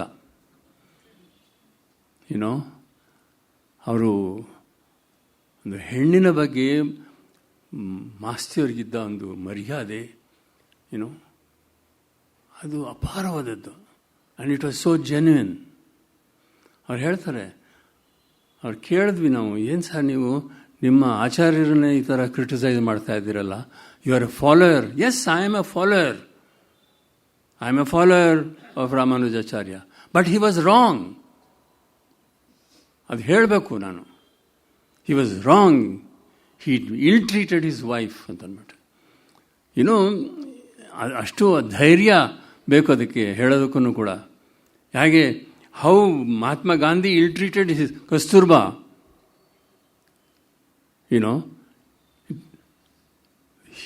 Kasturba was ill-treated by Mahatma Gandhi. Mahatma Gandhi might have been a very, very great man, but where his personal life is concerned, there was this problem. ಹೆಣ್ಣಿಗೆ ಕೊಡುವಂಥ ಮರ್ಯಾದೆ. ಅವ್ರು ಹೇಳ್ತಾರೆ ಒಂದು ಕಡೆ,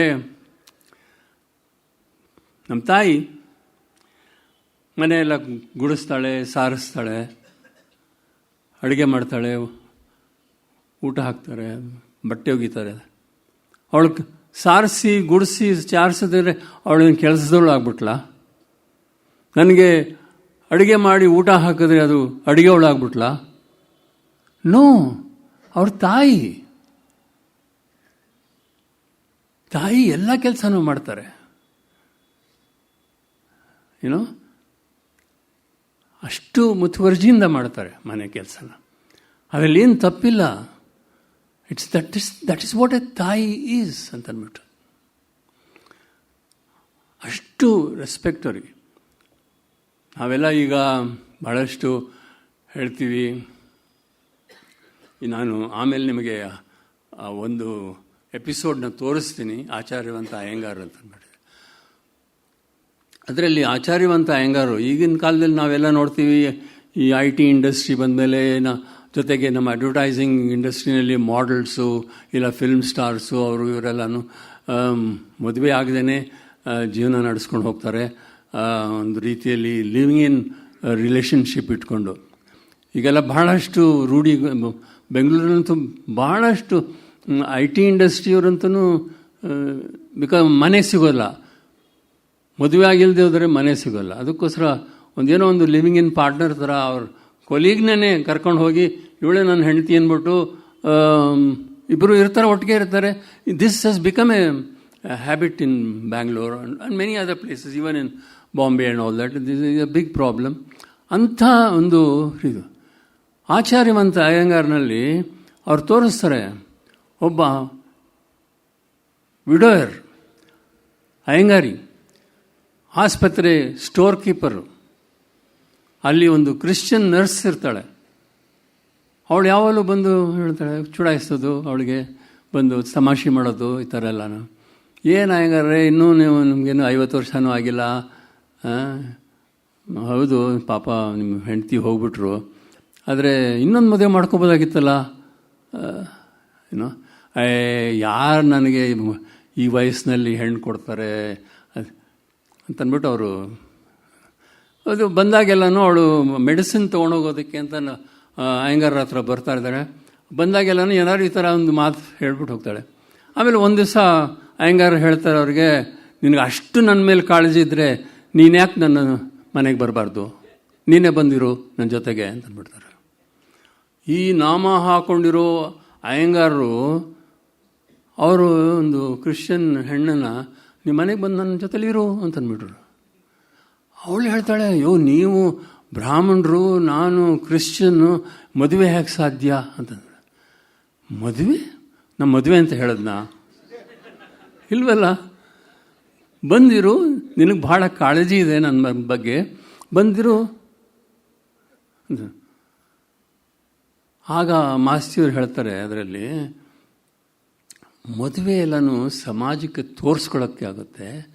ಒಂದು ಹೆಣ್ಣು ಒಂದು ಗಂಡು ಸುಖವಾಗಿರಬೇಕಾದ್ರೆ ಮದುವೆ ಬೇಕಾಗಿಲ್ಲ ಅಂದ್ಬಿಟ್ಟು 50ಸ್ನಲ್ಲಿ ಹೇಳಿದ ಮಾತಿದು. ಆಗಿನ ಕಾಲದಲ್ಲಿ ಇದೇ ಅಯ್ಯಂಗಾರರು, ನಾಮ ಹಾಕ್ಕೊಂಡು ಓಡಾಡ್ತಿದ್ದ ಅಯ್ಯಂಗಾರರು ಈ ಮಾತನ್ನು ಹೇಳಿದ್ದಾರೆ. He was so progressive even at that time. ಏನೋ ಇದೇ ರೀತಿಯಲ್ಲಿ ಒಂದು ಕಡೆ ಇನ್ನೊಂದು ಕಥೆ ಇದೆ. ಒಂದು ನೌಕಾಪಡೆಯ ಒಂದು ಆಂಗ್ಲ ಕ್ಯಾಪ್ಟನ್ ಅಂತ ಅಂದ್ಬಿಟ್ಟು, ಆ ಕಥೆಯಲ್ಲಿ ಅವನು ವರ್ಲ್ಡ್ ವಾರ್ 2ನಲ್ಲಿ ಏನಾಗುತ್ತೆ, ಅವನ ಹಡಗು ಅಂಡಮಾನ್ಸ್ ಹತ್ರ ಅದನ್ನು ಜಪಾನ್ನವರು ಮುಳುಗಿಸ್ಬಿಡ್ತಾರೆ. ಸೊ ಅವನು ಒಂದು ರೀತಿಯಲ್ಲಿ ಇಂಗ್ಲಿಷ್ ಕ್ಯಾಪ್ಟನ್ ಆದ್ರೂ ಅವನಿಗೆ ಇಂಡಿಯಾ ಬಗ್ಗೆ ಬಹಳ ಗೌರವ. ಅವನ ಕೆಡೆಟ್ಸ್ ಎಲ್ಲನೂ ಇಂಡಿಯನ್ಸೇ ಇದ್ದರು, ಅವ್ರನ್ನ ಟ್ರೈನ್ ಮಾಡ್ತಾ ಇದ್ದ ಅವರು ಆ ಥರ. ಅವ್ರು ಒಂದು ಸಲ ಅವನ ಹೆಂಡತಿ ಒಂದು English lady and she was in Poona, ಇವರು ಇಲ್ಲಿ ಅಂಡಮಾನ್ಸ್ನಲ್ಲಿ ಹೋಗ್ಬಿಟ್ಟು ಆಗ ಹಿ ಡೈಸ್ ಅಂತ ಅಂದ್ಬಿಟ್ಟು ಇನ್ಫಾರ್ಮೇಷನ್ ಬರುತ್ತೆ. ಆಮೇಲೆ ಅಲ್ಲಿದ್ದವರು ಬೇರೆ ಕೊಲೀಗ್ಸ್ ಎಲ್ಲನೂ ಅಲ್ಲಿ ಆರ್ಮಿನ ಇದ್ದವರು, ಅವ್ರು ಯಾರೋ ಒಬ್ಬರು ಅವರು English men. So they tell her your husband is dead, is no more ಅಂತಂದ್ಬಿಟ್ಟು. And she was a young woman. So ಅಲ್ಲಿ ಒಂದು another Englishman has an affair with her. ಆಯಿತು, ನಡೀತಾ.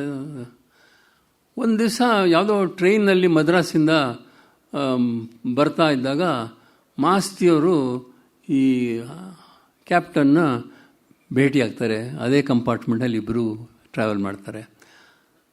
ಆಗ ಅವನ ಕ್ಯಾಪ್ಟನ್ ಅವನ ಕಥೆಯೆಲ್ಲ ಹೇಳ್ತಾನೆ, ಈ ಥರ ಆಯಿತು, ಆದರೆ ನಾನು ಉಳ್ಕೊಂಬಿಟ್ಟೆ, I am saved, so I am going back to my wife. She is in Pune. ಅಂತ ಆಗ ಪೂನಾ ಅಂತಲೇ ಹೇಳ್ತಿದ್ವಿ, ಪುಣೆ ಅಂತ ಹೇಳ್ತಿರ್ಲಿಲ್ಲ. ಪೂನಾಗೆ ಹೋಗ್ತಾ ಇದ್ದೀನಿ ಅಂತಂದ್ಬಿಟ್ಟು. ಸೊ ನಾನು ಅದು ಭಾಳ ಬೆಳಗಿನ ಜಾವ ಹೋಗಿ ಸೇರುತ್ತೆ. ಅಲ್ಲಿ ವೆಯ್ಟಿಂಗ್ ರೂಮ್ನಲ್ಲಿ ಇದ್ಬಿಟ್ಟು ಆಮೇಲೆ ಮನೆಗೆ ಹೋಗ್ತೀನಿ, 7 ಗಂಟೆ ಅಷ್ಟೊತ್ತಿಗೆ ಮನೆಗೆ ಹೋಗ್ತೀನಿ ಅಂತಂದ್ಬಿಟ್ಟು. ಸರಿ ಅಂದರು. ಯಾವಾಗಲೂ ನಿಮಗೆ ಪುರ್ಸತ್ತಿದ್ರು ಬನ್ನಿ ಕ್ಲಬ್ನಲ್ಲಿ ಭೇಟಿಯಾಗೋಣ ಅಂತಂದ್ಬಿಟ್ಟು ಮಾಸ್ತಿಯವ್ರಿಗೆ ಹೇಳ್ತಾರೆ.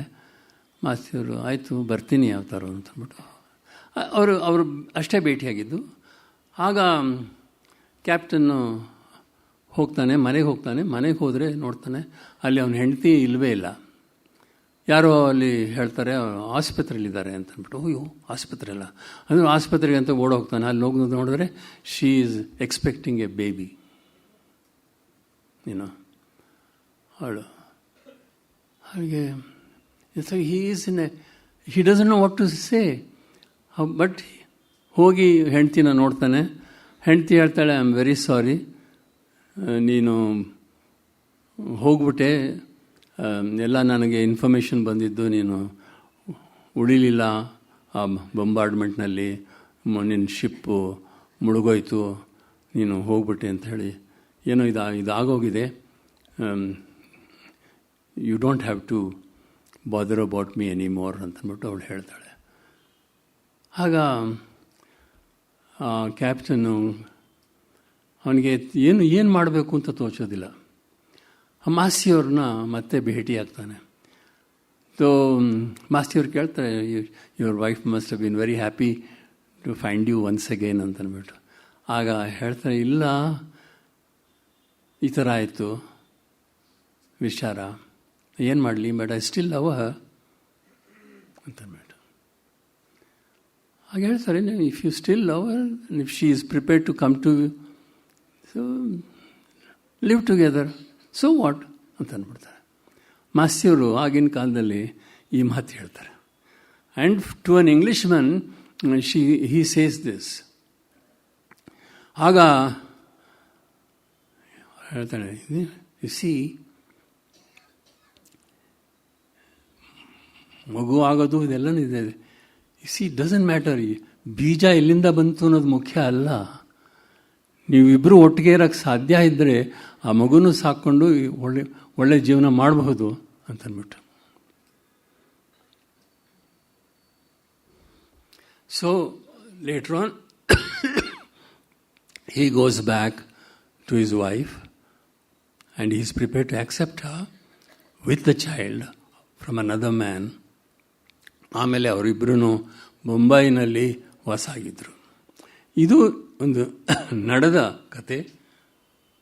ನಿಜವಾದ ಇದೆ, ನೀರಿದೆ, ಬೇಕಾದಷ್ಟು ಇಟ್ಟಿದ್ದಾರೆ. ಒಂದು ಚೊಂಬೆ ಇಟ್ಬಿಟ್ಟಿದ್ದಾರೆ ಇಲ್ಲಿ.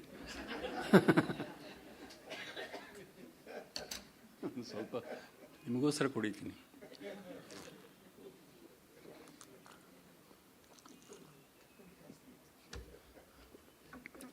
ಸೊ ನನಗನ್ಸುತ್ತೆ ಆಗಿನ ಕಾಲದಲ್ಲಿ ವರ್ಲ್ಡ್ ವಾರ್ II ಅಂತಂದರೆ 40s ಆಗಿದ್ದನ್ನು ಇಂಥ ಒಂದು ಸನ್ನಿವೇಶ and Masti's attitude, and shows how progressive he was. ಅದು ಇದೇ ರೀತಿ ಆಚಾರ್ಯವಂತ ಅಯ್ಯಂಗಾರ್ ಥರನೇ ಇದು ಒಂದು ಕಥೆ. ಅಂದರೆ ಒಂದೊಂದು ರೀತಿಯಲ್ಲಿ ಅವರು ಯಾವುದೇ ಕಥೆ ತಗೊಂಡ್ರು, ಯಾವುದೇ ಕಮ್ಯುನಿಟಿ ಆಗಲಿ, ಅವರಲ್ಲಿ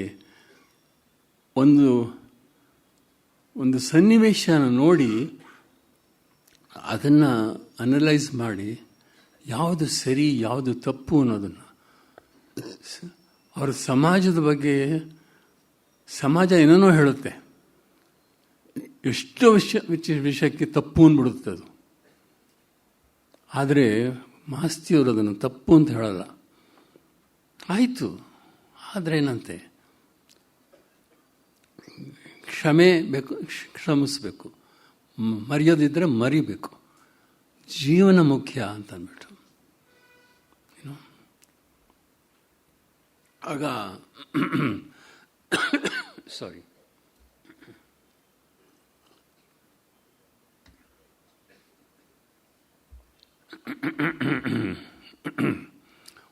ಸೊ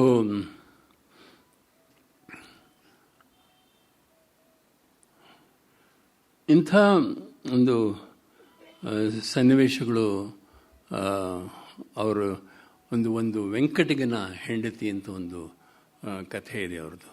ಆ ವೆಂಕಟನ ಹೆಂಡತಿಯಲ್ಲಿ ಯಾವನೋ ಒಬ್ಬ ಬಡವ ಏನೋ ಕೂಲಿ ಮಾಡಿಕೊಂಡು ಜೀವನ ಮಾಡ್ತಾ ಇರ್ತಾನೆ. ಅವನು ಯಾವುದೋ ಒಂದು ಜಾತ್ರೆಯಲ್ಲಿ ಒಬ್ಬ ಅಲ್ಲಿನ ಸಾಹುಕಾರ ಅವನು ಯಾವುದೇ ಚಿಕ್ಕ ಹೆಣ್ಣನ್ನು ನೋಡಿದ್ರೆ ಅವನಿಗೆ ಆಕರ್ಷ ಆದರೆ ಅವಳನ್ನ ಹೇಗಾದ್ರು ಒಲಿಸ್ಕೊಂಡ್ಬಿಡ್ತಿದ್ದ ಅವನು. ಆಗ ವೆಂಕಟಗಿನ ಹೆಂಡತಿನೂ ಕೂಡ ಅವಳು ದುಡ್ಡಿನ ಆಸೆಗೆ ಆಗಲಿ, ಒಂದು ಬಡವರು ಏನು ಮಾಡೋಕ್ಕಾಗುತ್ತೆ, ವಿಧಿ ಇಲ್ಲ ಅಂಥ ಒಂದು ಸನ್ನಿವೇಶದಲ್ಲಿ ಅವಳು ವೆಂಕಟನ ಬಿಟ್ಬಿಟ್ಟು ಆ ಸಾಹುಕಾರ ಮನೆಗೆ ಹೋಗಿ ಸೇರಿಬಿಡ್ತಾಳೆ. ಆ ಸಾಹುಕಾರ ಅಲ್ಲಿ ಅವಳನ್ನ ಇಟ್ಕೋತಾನೆ. ಇಟ್ಕೊಂಡು ಕಡೆಗೆ ಅವಳಿಗೊಂದು ಮಗುನೂ ಆಗುತ್ತೆ ಅಲ್ಲಿ. ಆಮೇಲೆ ಅವನಿಗೆ ಅವಳಲ್ಲಿ ಅಷ್ಟು ಇಂಟ್ರೆಸ್ಟ್ ಇರೋಲ್ಲ. ಯಾವುದೋ ಬೇರೆ ಹುಡುಗಿನ ನೋಡ್ತಾನೆ. ಆ ಬೇರೆ ಹುಡುಗಿನ ನೋಡಿದಾಗ ಅವಳು ನೋಡೋಕ್ಕೆ ಭಾಳ ಚೆನ್ನಾಗಿರ್ತಾಳೆ ಅಂತಂದ್ಬಿಟ್ಟು ಅವಳನ್ನ ಕರ್ಕೊಂಬರ್ತಾನೆ. ಅವ್ನು ಕರ್ಕೊಂಬಂದಾಗ ಇಬ್ಬರನ್ನೂ ಹೆಂಗಸರನ್ನು ಇಟ್ಕೊಳ್ಳೋದು ಆಗೋದಿಲ್ಲ ಅವನಿಗೆ. ಈ ವೆಂಕಟಿಗೆ ಹೆಂಡತಿನ ಓಡಿಸ್ಬಿಡ್ತಾನೆ, ಮಗು ಜೊತೆಗೆ ಹೊರಗಾಕ್ಬಿಡ್ತಾನೆ. ಆಗ ನೋಡಿ ಆ ಹೆಣ್ಣು ಪಾಪ ಅವಳ ಗಂಡನ್ನ ಬಿಟ್ಟು ಆ ಸಾಹುಕಾರನ ಹತ್ರ ಹೋಗಿರ್ತಾಳೆ. ಸಾಹುಕಾರ ಅವಳು ಮಗುನೂ ಮಾಡಿಬಿಟ್ಟು ಕಡೆಗೆ ಅವಳನ್ನ ಓಡಿಸ್ಬಿಡ್ತಾನೆ. ಆಗ ವೆಂಕಟಿಗ see the largeness of this man is an ordinary person. And ಅವನಿಗೆಲ್ಲನೂ ವಿಚಾರ ಗೊತ್ತಾದಾಗ ಅವಳನ್ನ ಆಕ್ಸೆಪ್ಟ್ ಮಾಡ್ಕೋತಾನೆ, ವಾಪಸ್ ತಗೊಳ್ಕೊತಾನೆ ಮಗು ಜೊತೆಗೆ. This thing happens in a very very poor person. ನಮ್ಮಲ್ಲಿ ದುಡ್ಡಿನ ಅಭಾವಕ್ಕೆ ಏನೇನೋ ಮಾಡ್ತೀವಿ, ಜೀವನದಲ್ಲಿ ತಪ್ಪುಗಳು ಮಾಡ್ತೀವಿ, ನಮ್ಮ ಜೀವನ ನಡೆಸ್ಕೊಂಡು ಹೋಗ್ತಾ ಇದ್ದ ದಾರಿಯಲ್ಲಿ ಎಡವೋದು ಎಲ್ಲರಿಗೂ ಹಾಗೇ ಆಗುತ್ತೆ, ಎಡವ್ತೀವಿ. ಆದ್ರೂ ಆ ತತ್ತರಿಸ್ಕೊಂಡು ಮತ್ತೆ ಒಂದು ಬ್ಯಾಲೆನ್ಸ್ಗೆ ಬಂದು ಜೀವನನ ಮುಂದುವರಿಸ್ಕೊಂಡು ಹೋಗ್ತಾರೆ. ಅದೇ ರೀತಿಯಲ್ಲಿ ದುಡ್ಡಿರೋರು ಅವ್ರಿಗೆ ದುಡ್ಡು ಎಷ್ಟು ಬಂದ್ರೂ ಬೇಕು ಬೇಕು ಬೇಕು ಅನ್ನೋದನ್ನೇ ಇರುತ್ತೆ. and that greed in them increases every time. So ಹೆಚ್ಚು ಹಣ ಇದ್ದವರೇನೆ ಇನ್ನೂ ಹೆಚ್ಚು ಹಣ ಬೇಕು ಅಂತಾರೆ. ದಿಸ್ ಗ್ರೀಡಿನೆಸ್ in Venkatagana ಹೆಂಡತಿ is very beautifully shown, and how that ಸಾಹುಕಾರ does it.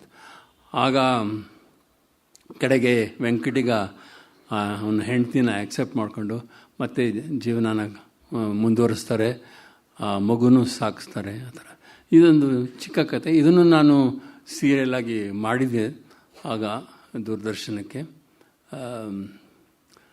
ಬಟ್ ಇಲ್ಲಿ ನಮ್ಮ ಹತ್ರ ಇಲ್ಲಿ ಇದೆ, ನಮ್ಮ CD-ನಲ್ಲಿ ಇದೆ ಅದೊಂದು ಆ ಕತೆ. ಬಟ್ ದಿಸ್ ಯಾವ ಜನನೇ ಆಗಲಿ, ಬಡವ ಆಗಲಿ, ಅವನ ಆರ್ಥಿಕ ಸ್ಥಿತಿ ಯಾವ ರೀತಿ ಇರುತ್ತೋ ಏನೋ, ಅದನ್ನು ಎಷ್ಟರ ಮಟ್ಟಿಗೆ ಅವನು ಏನೇನು ಅನುಭವಿಸ್ತಾನೆ ಅವನ ಜೀವನದಲ್ಲಿ ಅನ್ನೋದನ್ನು ತಿಳ್ಕೊಳ್ಳೋದು ಒಬ್ಬ ಸಾಹಿತಿಗೆ ಬಹಳ ಮುಖ್ಯ. ಆ ಮಾತನ್ನು ಮತ್ತೆ ಅವರ ಕಥೆ ಮೂಲಕ ಅದನ್ನು ತೋರಿಸ್ತಾರೆ. ಆ್ಯಂಡ್ ಯು ಸಿ ಮಾಸ್ತಿ ನಿಮಗೆಲ್ಲ ಗೊತ್ತಿರೋ ಹಾಗೆಯೇ the father of Kannada short stories. I mean, if there is an O. Henry somewhere and there is Masti is even greater than O. Henry, I suppose, So, ನಾವು ಏನಾಗಿದೆ ಅಂದರೆ ನಮ್ಮಲ್ಲಿ ಎಷ್ಟು ಮಾಹಿತಿಗಳು ಎಲ್ಲರಿಗೂ ತಿಳಿದೇ ಹೋಗಿ ನಾವು ಅವರಿಗೆ ಕೊಡಬೇಕಾದ ಗೌರವ, ಆ ಸ್ಥಾನ ಅದು ಬಿಟ್ಟು ಹೋಗುತ್ತೆ ಎಲ್ಲೋ. ಅದು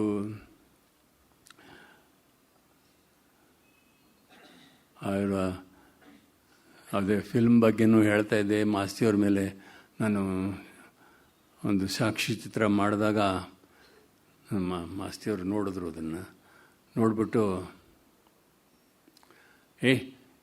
ನಾನು PN ಫಸ್ಟ್ ಪ್ರೆಸಿಡೆಂಟು ಅಂತ ಹೇಳಲೇ ಇಲ್ಲ ಅಂತ ಅಂದ್ಬಿಟ್ರು. ಇಲ್ಲ ಸರ್, ನೀವೇನೇ ನಿಮ್ಮ ಮೇಲೆ ಡಾಕ್ಯುಮೆಂಟ್ರಿ ಬೇಡ ಅಂತಂದ್ರಿ, ಬರೀ ನೀವು ಇಂಟರ್ವ್ಯೂ ಮಾತ್ರ ಇಟ್ಕೊಂಡಿದ್ದೆ, ನೀವು ಇಂಟರ್ವ್ಯೂಲ್ಲಿ ಹೇಳಿದರೆ ಅದನ್ನು ಹಾಕ್ತಾಯಿದ್ದೆ, ನೀವು ಹೇಳಲಿಲ್ವಲ್ಲ ಅದನ್ನು ಅಂತ ತಮಾಷೆಗೆ. ಆ ರೀತಿ ಅಂದರೆ ಆ 30 ನಿಮಿಷದ ಸಿನಿಮಾನ ನಾವು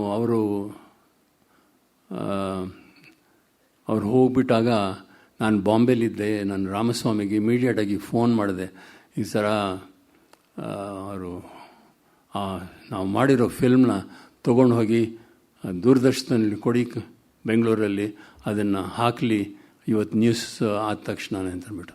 ಅವರು ಒಂದು ಕಡೆ ಫ್ಯೂನ್ರಲ್ ಪ್ರೊಸೆಷನ್ನ ಬ್ರಾಡ್ಕಾಸ್ಟ್ ಮಾಡ್ತಾಯಿದ್ದಾರೆ. ಅದಾದ ತಕ್ಷಣವೇ ಈ ಸಾಕ್ಷಿ ಚಿತ್ರನ ತೋರಿಸಿದ್ರು. ಆ್ಯಂಡ್ ಪೀಪಲ್ ವೆರಿ ಸರ್ಪ್ರೈಸ್ಡ್, ಏನು ದೂರದರ್ಶನ ಇಷ್ಟು ಬೇಗ ಇಂಥ ಒಂದು ಪ್ರೋಗ್ರಾಮ್ ಮಾಡ್ತಿಬಿಡ್ತಲ್ಲ ಅಂದ್ಬಿಟ್ಟು. ಒಬ್ಬ ಸಾಹಿತಿ ಬಗ್ಗೆ ಈಗ ಅರ್ಧ ಗಂಟೆ ಮುಂಚೆ ಅವರ ಲಾಸ್ಟ್ ರೈಟ್ಸ್ ಮಾಡಿದ್ದಾಯಿತು, ಅಷ್ಟರಲ್ಲೇ ಇವರು ಈ ಥರ ಸಿನಿಮಾ ತೋರಿಸ್ಬಿಟ್ರಲ್ಲ, ಇದು ಯಾವಾಗ ಪ್ರಿಪೇರ್ ಮಾಡ್ಕೊಂಡಿದ್ರು ಏನಂತ ಅವ್ರಿಗೆಲ್ಲ ಗೊತ್ತಿಲ್ಲ. ಯಾರು ಮಾಡಿದ್ದು, ಯಾವಾಗ ಮಾಡಿದ್ದು, ಎಷ್ಟು ಸಾಲ ತಗೊಂಡು ಆ ಸಿನಿಮಾ ಮಾಡಿದ್ವಿ ನಾವು, ಕೆನರಾ ಬ್ಯಾಂಕಿಗೆ ನಾವು ಹಣ ಕೊಟ್ಟೋದು, see that is not important. ತೋರಿಸಿದ್ವಿ. ಆಮೇಲೆ ಏನಾಯಿತು, ನನಗೊಂದು ಚೆಕ್ ಕಳಿಸಿದ್ರು ದೂರದರ್ಶನದವರು, 6,000 ರೂಪಾಯಿದು. ಇದೇ ನಮ್ಮ ಸರ್ಕಾರಕ್ಕಿರೋ ಗೌರವ ನೋಡಿ. ಒಬ್ಬ ದೊಡ್ಡ ಮನುಷ್ಯ ಮಾಸ್ತಿ, ದೊಡ್ಡ ಸಾಹಿತಿ Masti. He was a humanist much more than anything else. ಅಂಥವ್ರ ಬಗ್ಗೆ ಇದನ್ನು ತೋರಿಸೋದು ನೀವು ಗೌರವ. ನನಗೆ 5,000 6,000 ರೂಪಾಯಿ ಮುಖ್ಯ ಇಲ್ಲ ನನಗೆ. ನಾನು ಆ ಚೆಕ್ನ ವಾಪಸ್ ಕಳಿಸ್ದೆ ಅವ್ರಿಗೆ. ಇಟ್ಕೊಳ್ಳಿ ನೀವೇನೇ, ಇದನ್ನು ನಾವು ಕೊಟ್ಟಿರೋ ನಮ್ಮ ಪ್ರೀತಿಗೋಸ್ಕರ ನಾವು ಇದನ್ನು ಮಾಡಿದ್ವಿ, ಅದರಿಂದ ನಾವು ಇದನ್ನು ತೋರಿಸ್ಬೇಕು ಅಂತಂದರೆ ನೀವು ತೋರಿಸಿದ್ದು ನಮಗೆ ಭಾಳ ಸಂತೋಷ. So that is the reward that we wanted and we have got it. ಆಮೇಲೆ ಯಾವತ್ತೋ ಒಂದು ದಿವಸ ಎಲ್ಲೋ ವಿಧಾನಸೌಧದಲ್ಲಿ ಓಡಾಡ್ತಾ ಇದ್ದೆ ನಾನು. ಅಷ್ಟರಲ್ಲೇ ರಾಮಕೃಷ್ಣ ಹೆಗಡೆ ಅವರು ಬಂದರು. ಅರೇ ಸತ್ಯು, ಇಲ್ಲೇನು ಮಾಡ್ತಿದ್ದೀರ ನೀವು ಅಂತಂದರು. ಇಲ್ಲ ಸರ್, ಹೀಗೆ ಬಂದಿದ್ದೆ ನಾನು, ಇನ್ಫಾರ್ಮೇಷನ್ ಡಿಪಾರ್ಟ್ಮೆಂಟ್ನವ್ರನ್ನ ನೋಡೋಣ ಅಂತ ಬಂದೆ. ಏನು ಬೇಕಾಗಿತ್ತು ನಿಮಗೆ ಅಂತಂದರು. ಇಲ್ಲ ಸರ್, ಮಾಸ್ತಿಯವ್ರ ಬಗ್ಗೆ ನಾನು ಒಂದು ಸಿನಿಮಾ ಮಾಡಿದ್ದೀನಿ, ಒಂದು ಸಾಕ್ಷಿ ಚಿತ್ರ. ಅದು ಸರ್ಕಾರ ಮಾಡಲಿಲ್ಲ, ಬಾಕಿಯವ್ರ ಮೇಲೆಲ್ಲ ಮಾಡಿದ್ದಾರೆ, ಬಟ್ ಮಾಸ್ತಿಯವ್ರ ಮೇಲೆ ಮಾಡಿಲ್ಲ. ನಾನೇ ಖುದ್ದಾಗಿ ಇದನ್ನು ಮಾಡಿರೋದು. ಏನಾಗಬೇಕು ಅಂದರೆ, ಇಲ್ಲ ಸರ್, ಸರ್ಕಾರ ಇದನ್ನು ತೊಗೊಳ್ಳಿ, ನಾನೇನು ಮಾಡ್ಕೊಳ್ಳಿ, ಇಟ್ಕೊಂಡು ಅದನ್ನು ನಾನು ಎಲ್ಲಿಡ್ಲಿ? ಸರ್ಕಾರ ಇನ್ಫಾರ್ಮೇಷನ್ ಡಿಪಾರ್ಟ್ಮೆಂಟಲ್ಲಿ ಇರುತ್ತೆ, ಅದು ಅವ್ರನ್ನ ತೋರಿಸ್ಬೋದು ಅವರೆಲ್ಲ. ಆಗ ಆಯಿತು, ನಾರಾಯಣ ಸ್ವಾಮಿ ಬಾರಿ ಈ ಯಾವುದೋ ಒಂದು ಫಿಲ್ಮ್ ಇದೆ ಅಂತ ಮಾಸ್ತಿಯವ್ರ ಬಗ್ಗೆ ಅದನ್ನು ತಗೋ, ಎಷ್ಟು ಬೇಕು ಅದಕ್ಕೆ ಅಂತಂದರು ಅವರು. ಏನೋ Ramakrishna Hegde was like that. ಎಷ್ಟು ಹಣ ಬೇಕು? ಹೇಳಿದೆ, ಇಷ್ಟು ಹಣ ಸರ್, ನಮ್ಮದು ಬ್ಯಾಂಕಿನ ಲೋನ್ ತೊಗೊಂಡು ನಾವು ಇದನ್ನು ಮಾಡಿದ್ದೀವಿ, ಇಷ್ಟು ಹಣ ಕೊಟ್ಟರೆ ನಮಗೆ ಸಾಕು, ನಮಗೇನು ಇದರಲ್ಲಿ ಲಾಭ ಬೇಕಾಗಿಲ್ಲ ಅಂತ. ಇಲ್ಲ it will be done within 2 days.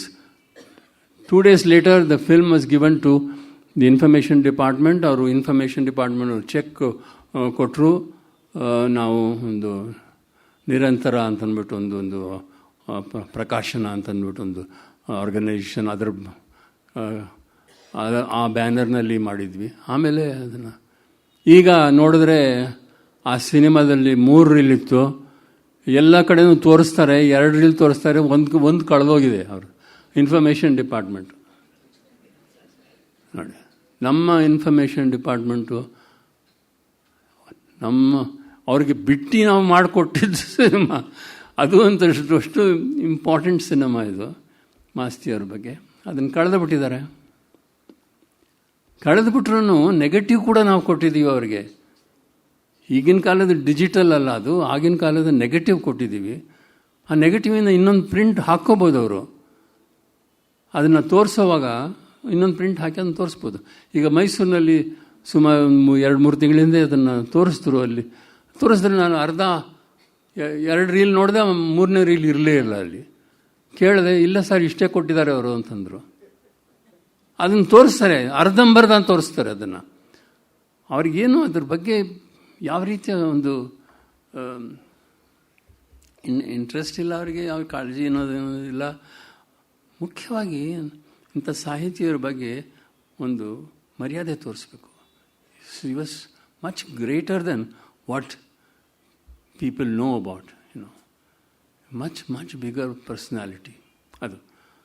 But that this is how our society is, and we have to accept. ಏನು ಮಾಡೋದು, ಎಷ್ಟು ಅಂತ ಬಡ್ಕೊಳಕ್ಕೆ ಸಾಧ್ಯ?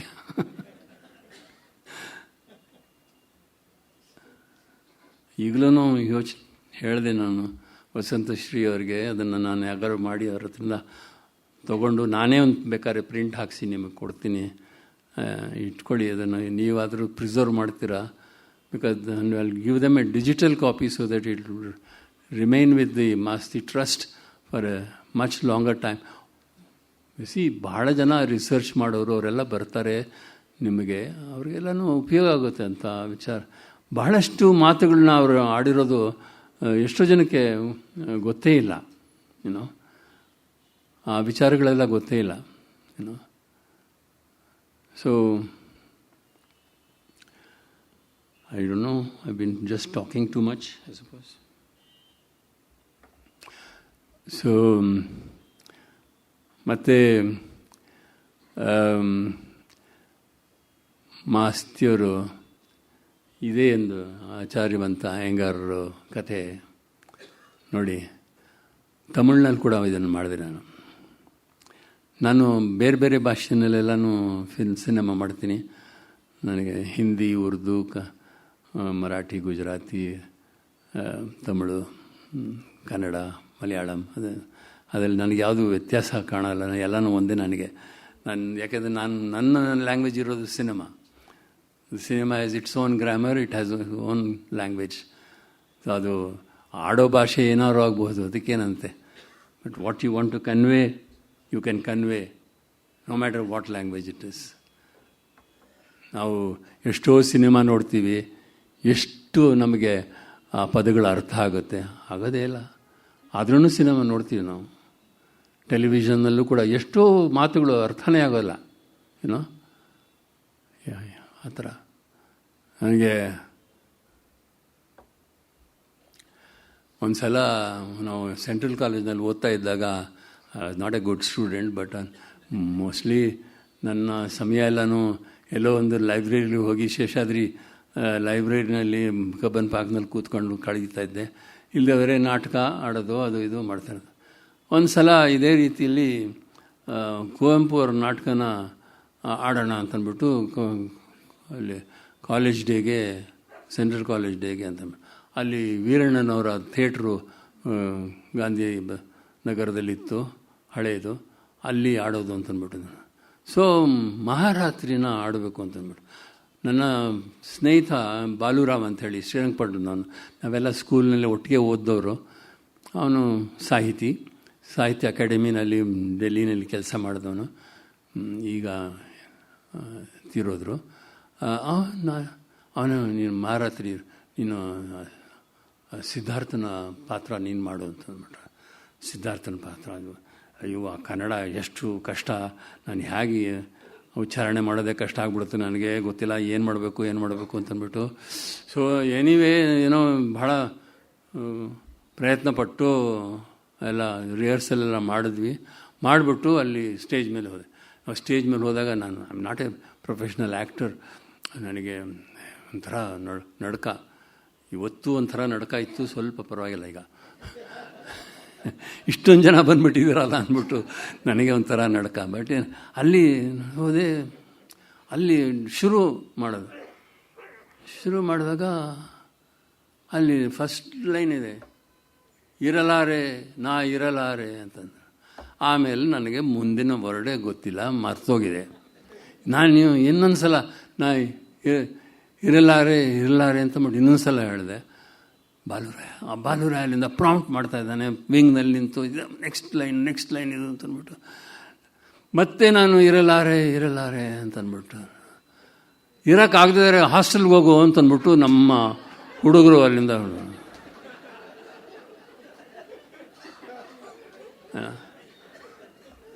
ಇದೊಂದು ಹಳೆಗನ್ನಡ, ಅದು ಭಾಳ ಕಷ್ಟ. ಈಗ ಇದರಲ್ಲಿ ಸಾಹಿತ್ಯ ಸಂಭ್ರಮ ಅಂತಂದ್ಬಿಟ್ಟು ಧಾರವಾಡದಲ್ಲಿ ನಡೀತು. ಅಲ್ಲಿ ನನ್ನನ್ನು ಕರೆದಿದ್ದರು ಸಿನಿಮಾ ಮತ್ತು ಸಾಹಿತ್ಯದ ಬಗ್ಗೆ ಮಾತಾಡೋದಕ್ಕೆ. ಆಗ ನಮ್ಮ ಮಾಸ್ತಿಯವ್ರ ಬಗ್ಗೆ ಮಾತಾಡಿದೆ, ಯಾಕೆಂದರೆ ಮಾಸ್ತಿಯವ್ರದ್ದು ಒಂದಷ್ಟು ನಾನು ಓದ್ಕೊಂಡಿದ್ದೆ, ಅದನ್ನು ಮಾಡಿದೆ. ಅಲ್ಲಿ ಇದೇ ರೀತಿಯಲ್ಲಿ ಮಾತಾಡ್ತಾ ಅವರೆಲ್ಲನೂ ಮಹಾಕಾವ್ಯಗಳನ್ನ, ಯಾತಕ್ಕೆ ಇಷ್ಟು ಮಹಾಕಾವ್ಯಗಳು ಕನ್ನಡದಲ್ಲಿ ಅಂತಂದ್ಬಿಟ್ಟು ಟೈಟ್ಲು, ಯಾಕೆ ಅಂತಂದ್ಬಿಟ್ಟು, ಯಾಕೆ ಕ್ವೆಶ್ಚನ್ ಮಾಡೋದು ಹಾಕಿದ್ರು ಅಂತಂದ್ಬಿಟ್ಟು. ಅದಕ್ಕೆ ಎಲ್ಲ ಜನ ಅಬ್ಜೆಕ್ಟ್ ಮಾಡಿದ್ರು. ಮಹಾಕಾವ್ಯಗಳನ್ನ ಮಾಸ್ತಿಯವರು ಬರೆದಿದ್ದಾರೆ, ಕುವೆಂಪು ಅವರು ಬರೆದಿದ್ದಾರೆ, ಇನ್ನೊಬ್ಬರು ಬರೆದಿದ್ದಾರೆ, ಯಾರು ಎಷ್ಟೋ ಜನ ಬರೆದಿದ್ದಾರೆ. ಮಹಾಕಾವ್ಯ ಯಾಕೆ ಇಷ್ಟೊಂದು ಮಹಾಕಾವ್ಯ? ಯಾಕೆಂದರೆ in the recent past also ಈ ಮಹಾಕಾವ್ಯದ ಒಂದು ಪರಂಪರೆ ಏನಿದೆ ಅದು ಕಂಡು ಬಂದಿದೆ ಕನ್ನಡದಲ್ಲಿ. ಬೇರೆ ಭಾಷೆಗಳಲ್ಲಿ ಅಂತಹ ಮಹಾಕಾವ್ಯಗಳು ಇರೋಕ್ಕೆ ಸಾಧ್ಯ ಇಲ್ಲ. ಬಹಳಷ್ಟು ಇದರಲ್ಲಿ ನೀವು ಹಿಂದಿಯಲ್ಲಿ ನೋಡಿದ್ರೆ ಉತ್ತರಾಮ್ ಚರಿತ್ರ, ಅದನ್ನು ಆದಮೇಲೆ ನಿಮಗೆ ಯಾವುದೂ ಮಹಾಕಾವ್ಯ ಸಿಗೋದೇ ಇಲ್ಲ ಅಂತ ಅಂದರೆ ಈ ಯಾತಕ್ಕೆ ಅಂತಂದ್ಬಿಟ್ಟು ಆಗ ಅಲ್ಲಿ ಎಲ್ಲ ಬಹಳಷ್ಟು ಪ್ರಶ್ನೆಗಳು ಆಡಿಯನ್ಸಿಂದ ಬಂದು, ಆಗ ಯಾತಕ್ಕೆ ಇವರೆಲ್ಲ ಬರೆದ್ರು ಮಹಾಕಾವ್ಯದ ಟ್ರೆಡಿಷನ್ ಹೇಗಿದೆ, ಅದು ಪಂಪನ ಕಾಲದ್ದೇ ಆಗಬೇಕು ಅಂತಲ್ಲ, ಈಗಿನ ಮಾಡರ್ನ್ ಮಹಾಕಾವ್ಯ ಕೂಡ ಇದೆ. ಈಗ ರಾಮಾಯಣನ ಮೊಯ್ಲಿಯವರು ಮತ್ತೆ ಬರೆದಿದ್ದಾರೆ. ಮೊಯ್ಲಿಯವರ ಪಾಯಿಂಟ್ ಆಫ್ ವ್ಯೂ ಅಂದರೆ it is A very contemporary point of view ಇಂದ ಬರೀತಾರೆ. ಆಗಿನ ಕಾಲದ ನಾವು ಅದು ತುಳಸಿ ರಾಮಾಯಣ ಆಗಲಿ ಇಲ್ಲ ಕಂಬರ ರಾಮಾಯಣ ಆಗಲಿ ಅದೆಲ್ಲ ನಾನು ಹೇಳ್ತಾ ಇರೋದು. ಈಗಿನ ಕಾಲದ Ramayana is important even today, and it has to be seen in the modern light. And Masti was one of the persons who saw everything in a contemporary way. In the contemporary values, ಅವ್ರಿಗೆ ಒಪ್ಪಿಗೆ ಇತ್ತೋ ಇಲ್ವೋ ಅದೆಲ್ಲ ಮುಖ್ಯ. But he always saw everything in the contemporary, So that is the greatness of a man, a greatness of a visionary. Masti was a visionary. Adre, he had a lot of enemies also. Lot of people. ಭಾಳ, but ಅವ್ರ ಬಗ್ಗೆ ಅವರು ಯಾವತ್ತೂ ಏನು ಅವ್ರಿಗೇನು ಅಂತ ನೋವಾಗಿದ್ರೂ ಅವ್ರನ್ನೆಲ್ಲ ಕ್ಷಮಿಸ್ಬಿಟ್ಟಿದ್ರು. ಅಂದರೆ ಏನೋ ಇದ್ದಾರೆ, ತಿಳುವಳಿಕೆ ಇಲ್ಲದೆ ಇರೋರು, ಮೂರ್ಖರಿಗೆ ಏನು ತಿಳುವಳಿಕೆ ಇರುತ್ತದೆ ಅಂತಂದ್ಬಿಟ್ಟು ಆ ಥರ. ನಾಟ್ ವಿತ್ ಅರಗನ್ಸ್, ಬಟ್ ಆ್ಯಕ್ಚುಲಿ ಅವರು ಬಹಳ ಜನ ಮೂರ್ಖರು ಇರ್ತಾರೆ ನಮ್ಮಲ್ಲಿ, ಎಷ್ಟೋ ಥರದ ಮೂರ್ಖತನ. ಈಗ what is happening in JNU is nothing but that. See, it is a very recent, today it is the situation.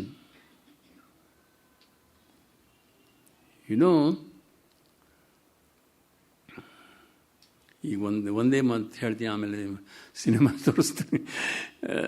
The biggest empire in the world was the Mughal empire. The biggest empire in the world. ಅದು, and it was a secular empire. ಅಕ್ಬರನ ಕಾಲದಿಂದ ಒಂದು secular empire ಆಯಿತು. It was not an Islamic empire. But when dharma took over, that whole empire collapsed. And that's what happened during the time of Aurangzeb, who wanted to have a theological state, an Islamic state. And he was a religious person. And he brutally executed his own elder brother, Dara Shikoh, and took over the kingdom, the empire. And he put his father, Shah Jahan, in prison, in house arrest. ಈ ಥರ ಆಗಿ ಒಂದು ಔರಂಗಜೇಬನ ಕಾಲದಲ್ಲಿ, when it became theological, that entire empire collapsed.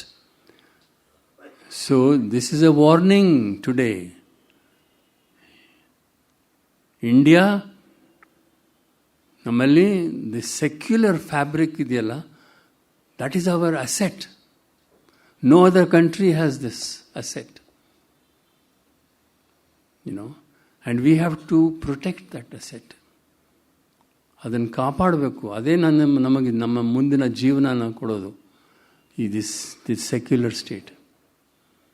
ಅದನ್ನೆಲ್ಲೋ ನಾವು ಈಗ ಮರಿತಾ ಇದ್ದೀವಿ. We are becoming more and more communal,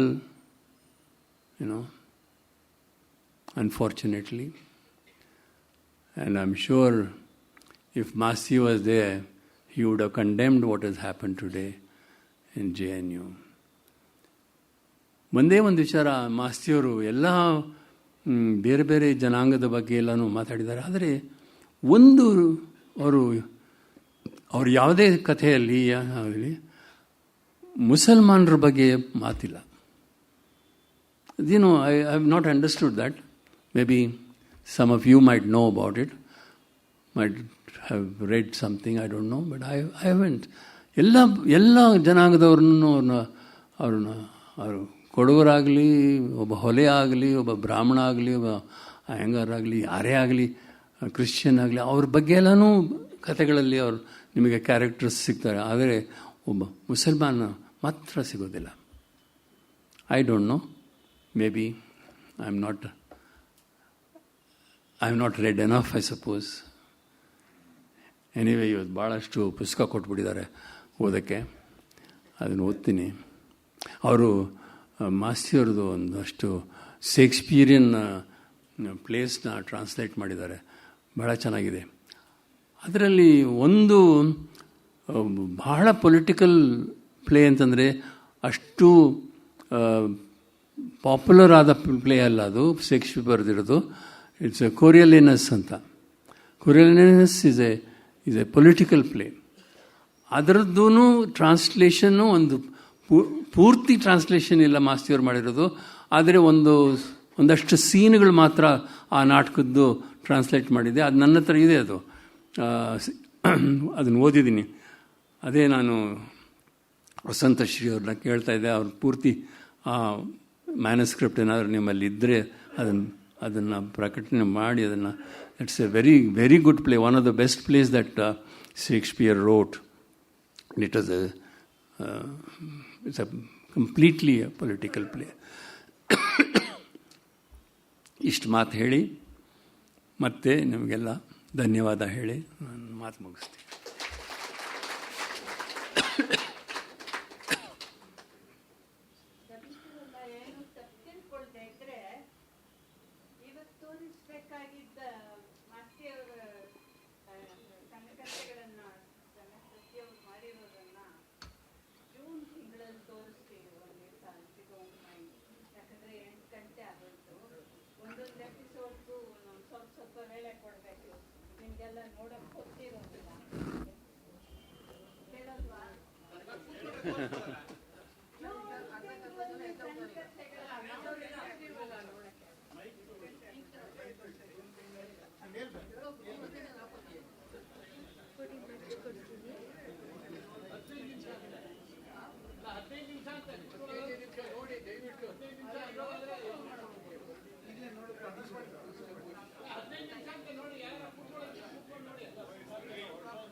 ಕಥೆಗಳದು ಸತ್ಯ ಅವರು ಮಾಡಿರೋ ಕಥೆಗಳು ಕೇಳಲ್ವಾ?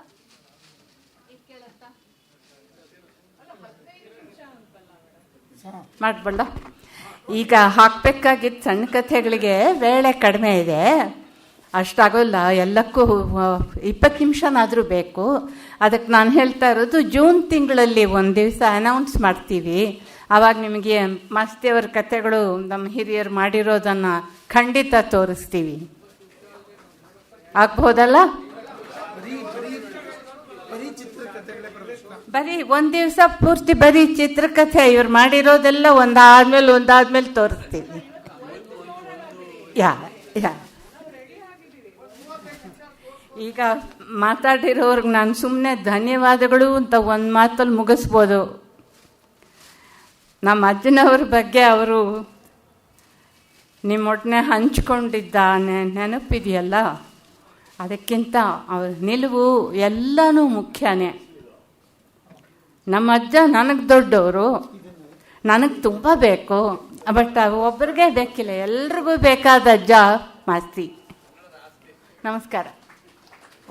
ಸತ್ಯವರು ಒಂದು ಎಪಿಸೋಡ್ ತೋರಿಸ್ಬೋದು ಅಂದ್ರು. ಸತ್ಯವ್ರನ್ನು ಒಂದು ಎಪಿಸೋಡ್ ತೋರಿಸ್ಬೋದು, ಎಲ್ಲ ಕೂತ್ಕೋತೀವಿ ಅಂತ ಹೇಳ್ತಾರೆ. ಎಲ್ಲರೂ ಕೂತ್ಕೊಳ್ಳೋದಾದ್ರೆ ಒಂದು ಎಪಿಸೋಡ್ ತೋರಿಸ್ತೀವಿ, ಆಗ್ಬೋದಾ? ಓಕೆ. ನಮ್ಮ ಗೋಖಲೆ ಸಂಸ್ಥೆಯ ನಿಯಮದ ಪ್ರಕಾರ ಎಲ್ಲ ಕಾರ್ಯಕ್ರಮಗಳು 8 ಗಂಟೆಗೆ ಮುಗಿಬೇಕು. ಆದರೆ ಇವತ್ತು ಒಂದು ವಿನಾಯಿತಿ, ಇವತ್ತು ಒಂದು ಎಪಿಸೋಡ್ನ ತೋರಿಸ್ಬೋದು ಅಂತ ರಾಮಸ್ವಾಮಿ ಅವರು ಅದಕ್ಕೆ ಅಪ್ಪಣೆ ಕೊಟ್ಟಿದ್ದಾರೆ. ಹೀಗಾಗಿ ಈ ಒಂದು ಎಪಿಸೋಡ್ನ ಎಲ್ಲರೂ ನೋಡಿಕೊಂಡು ದಯವಿಟ್ಟು ತೆರಳಬೇಕು.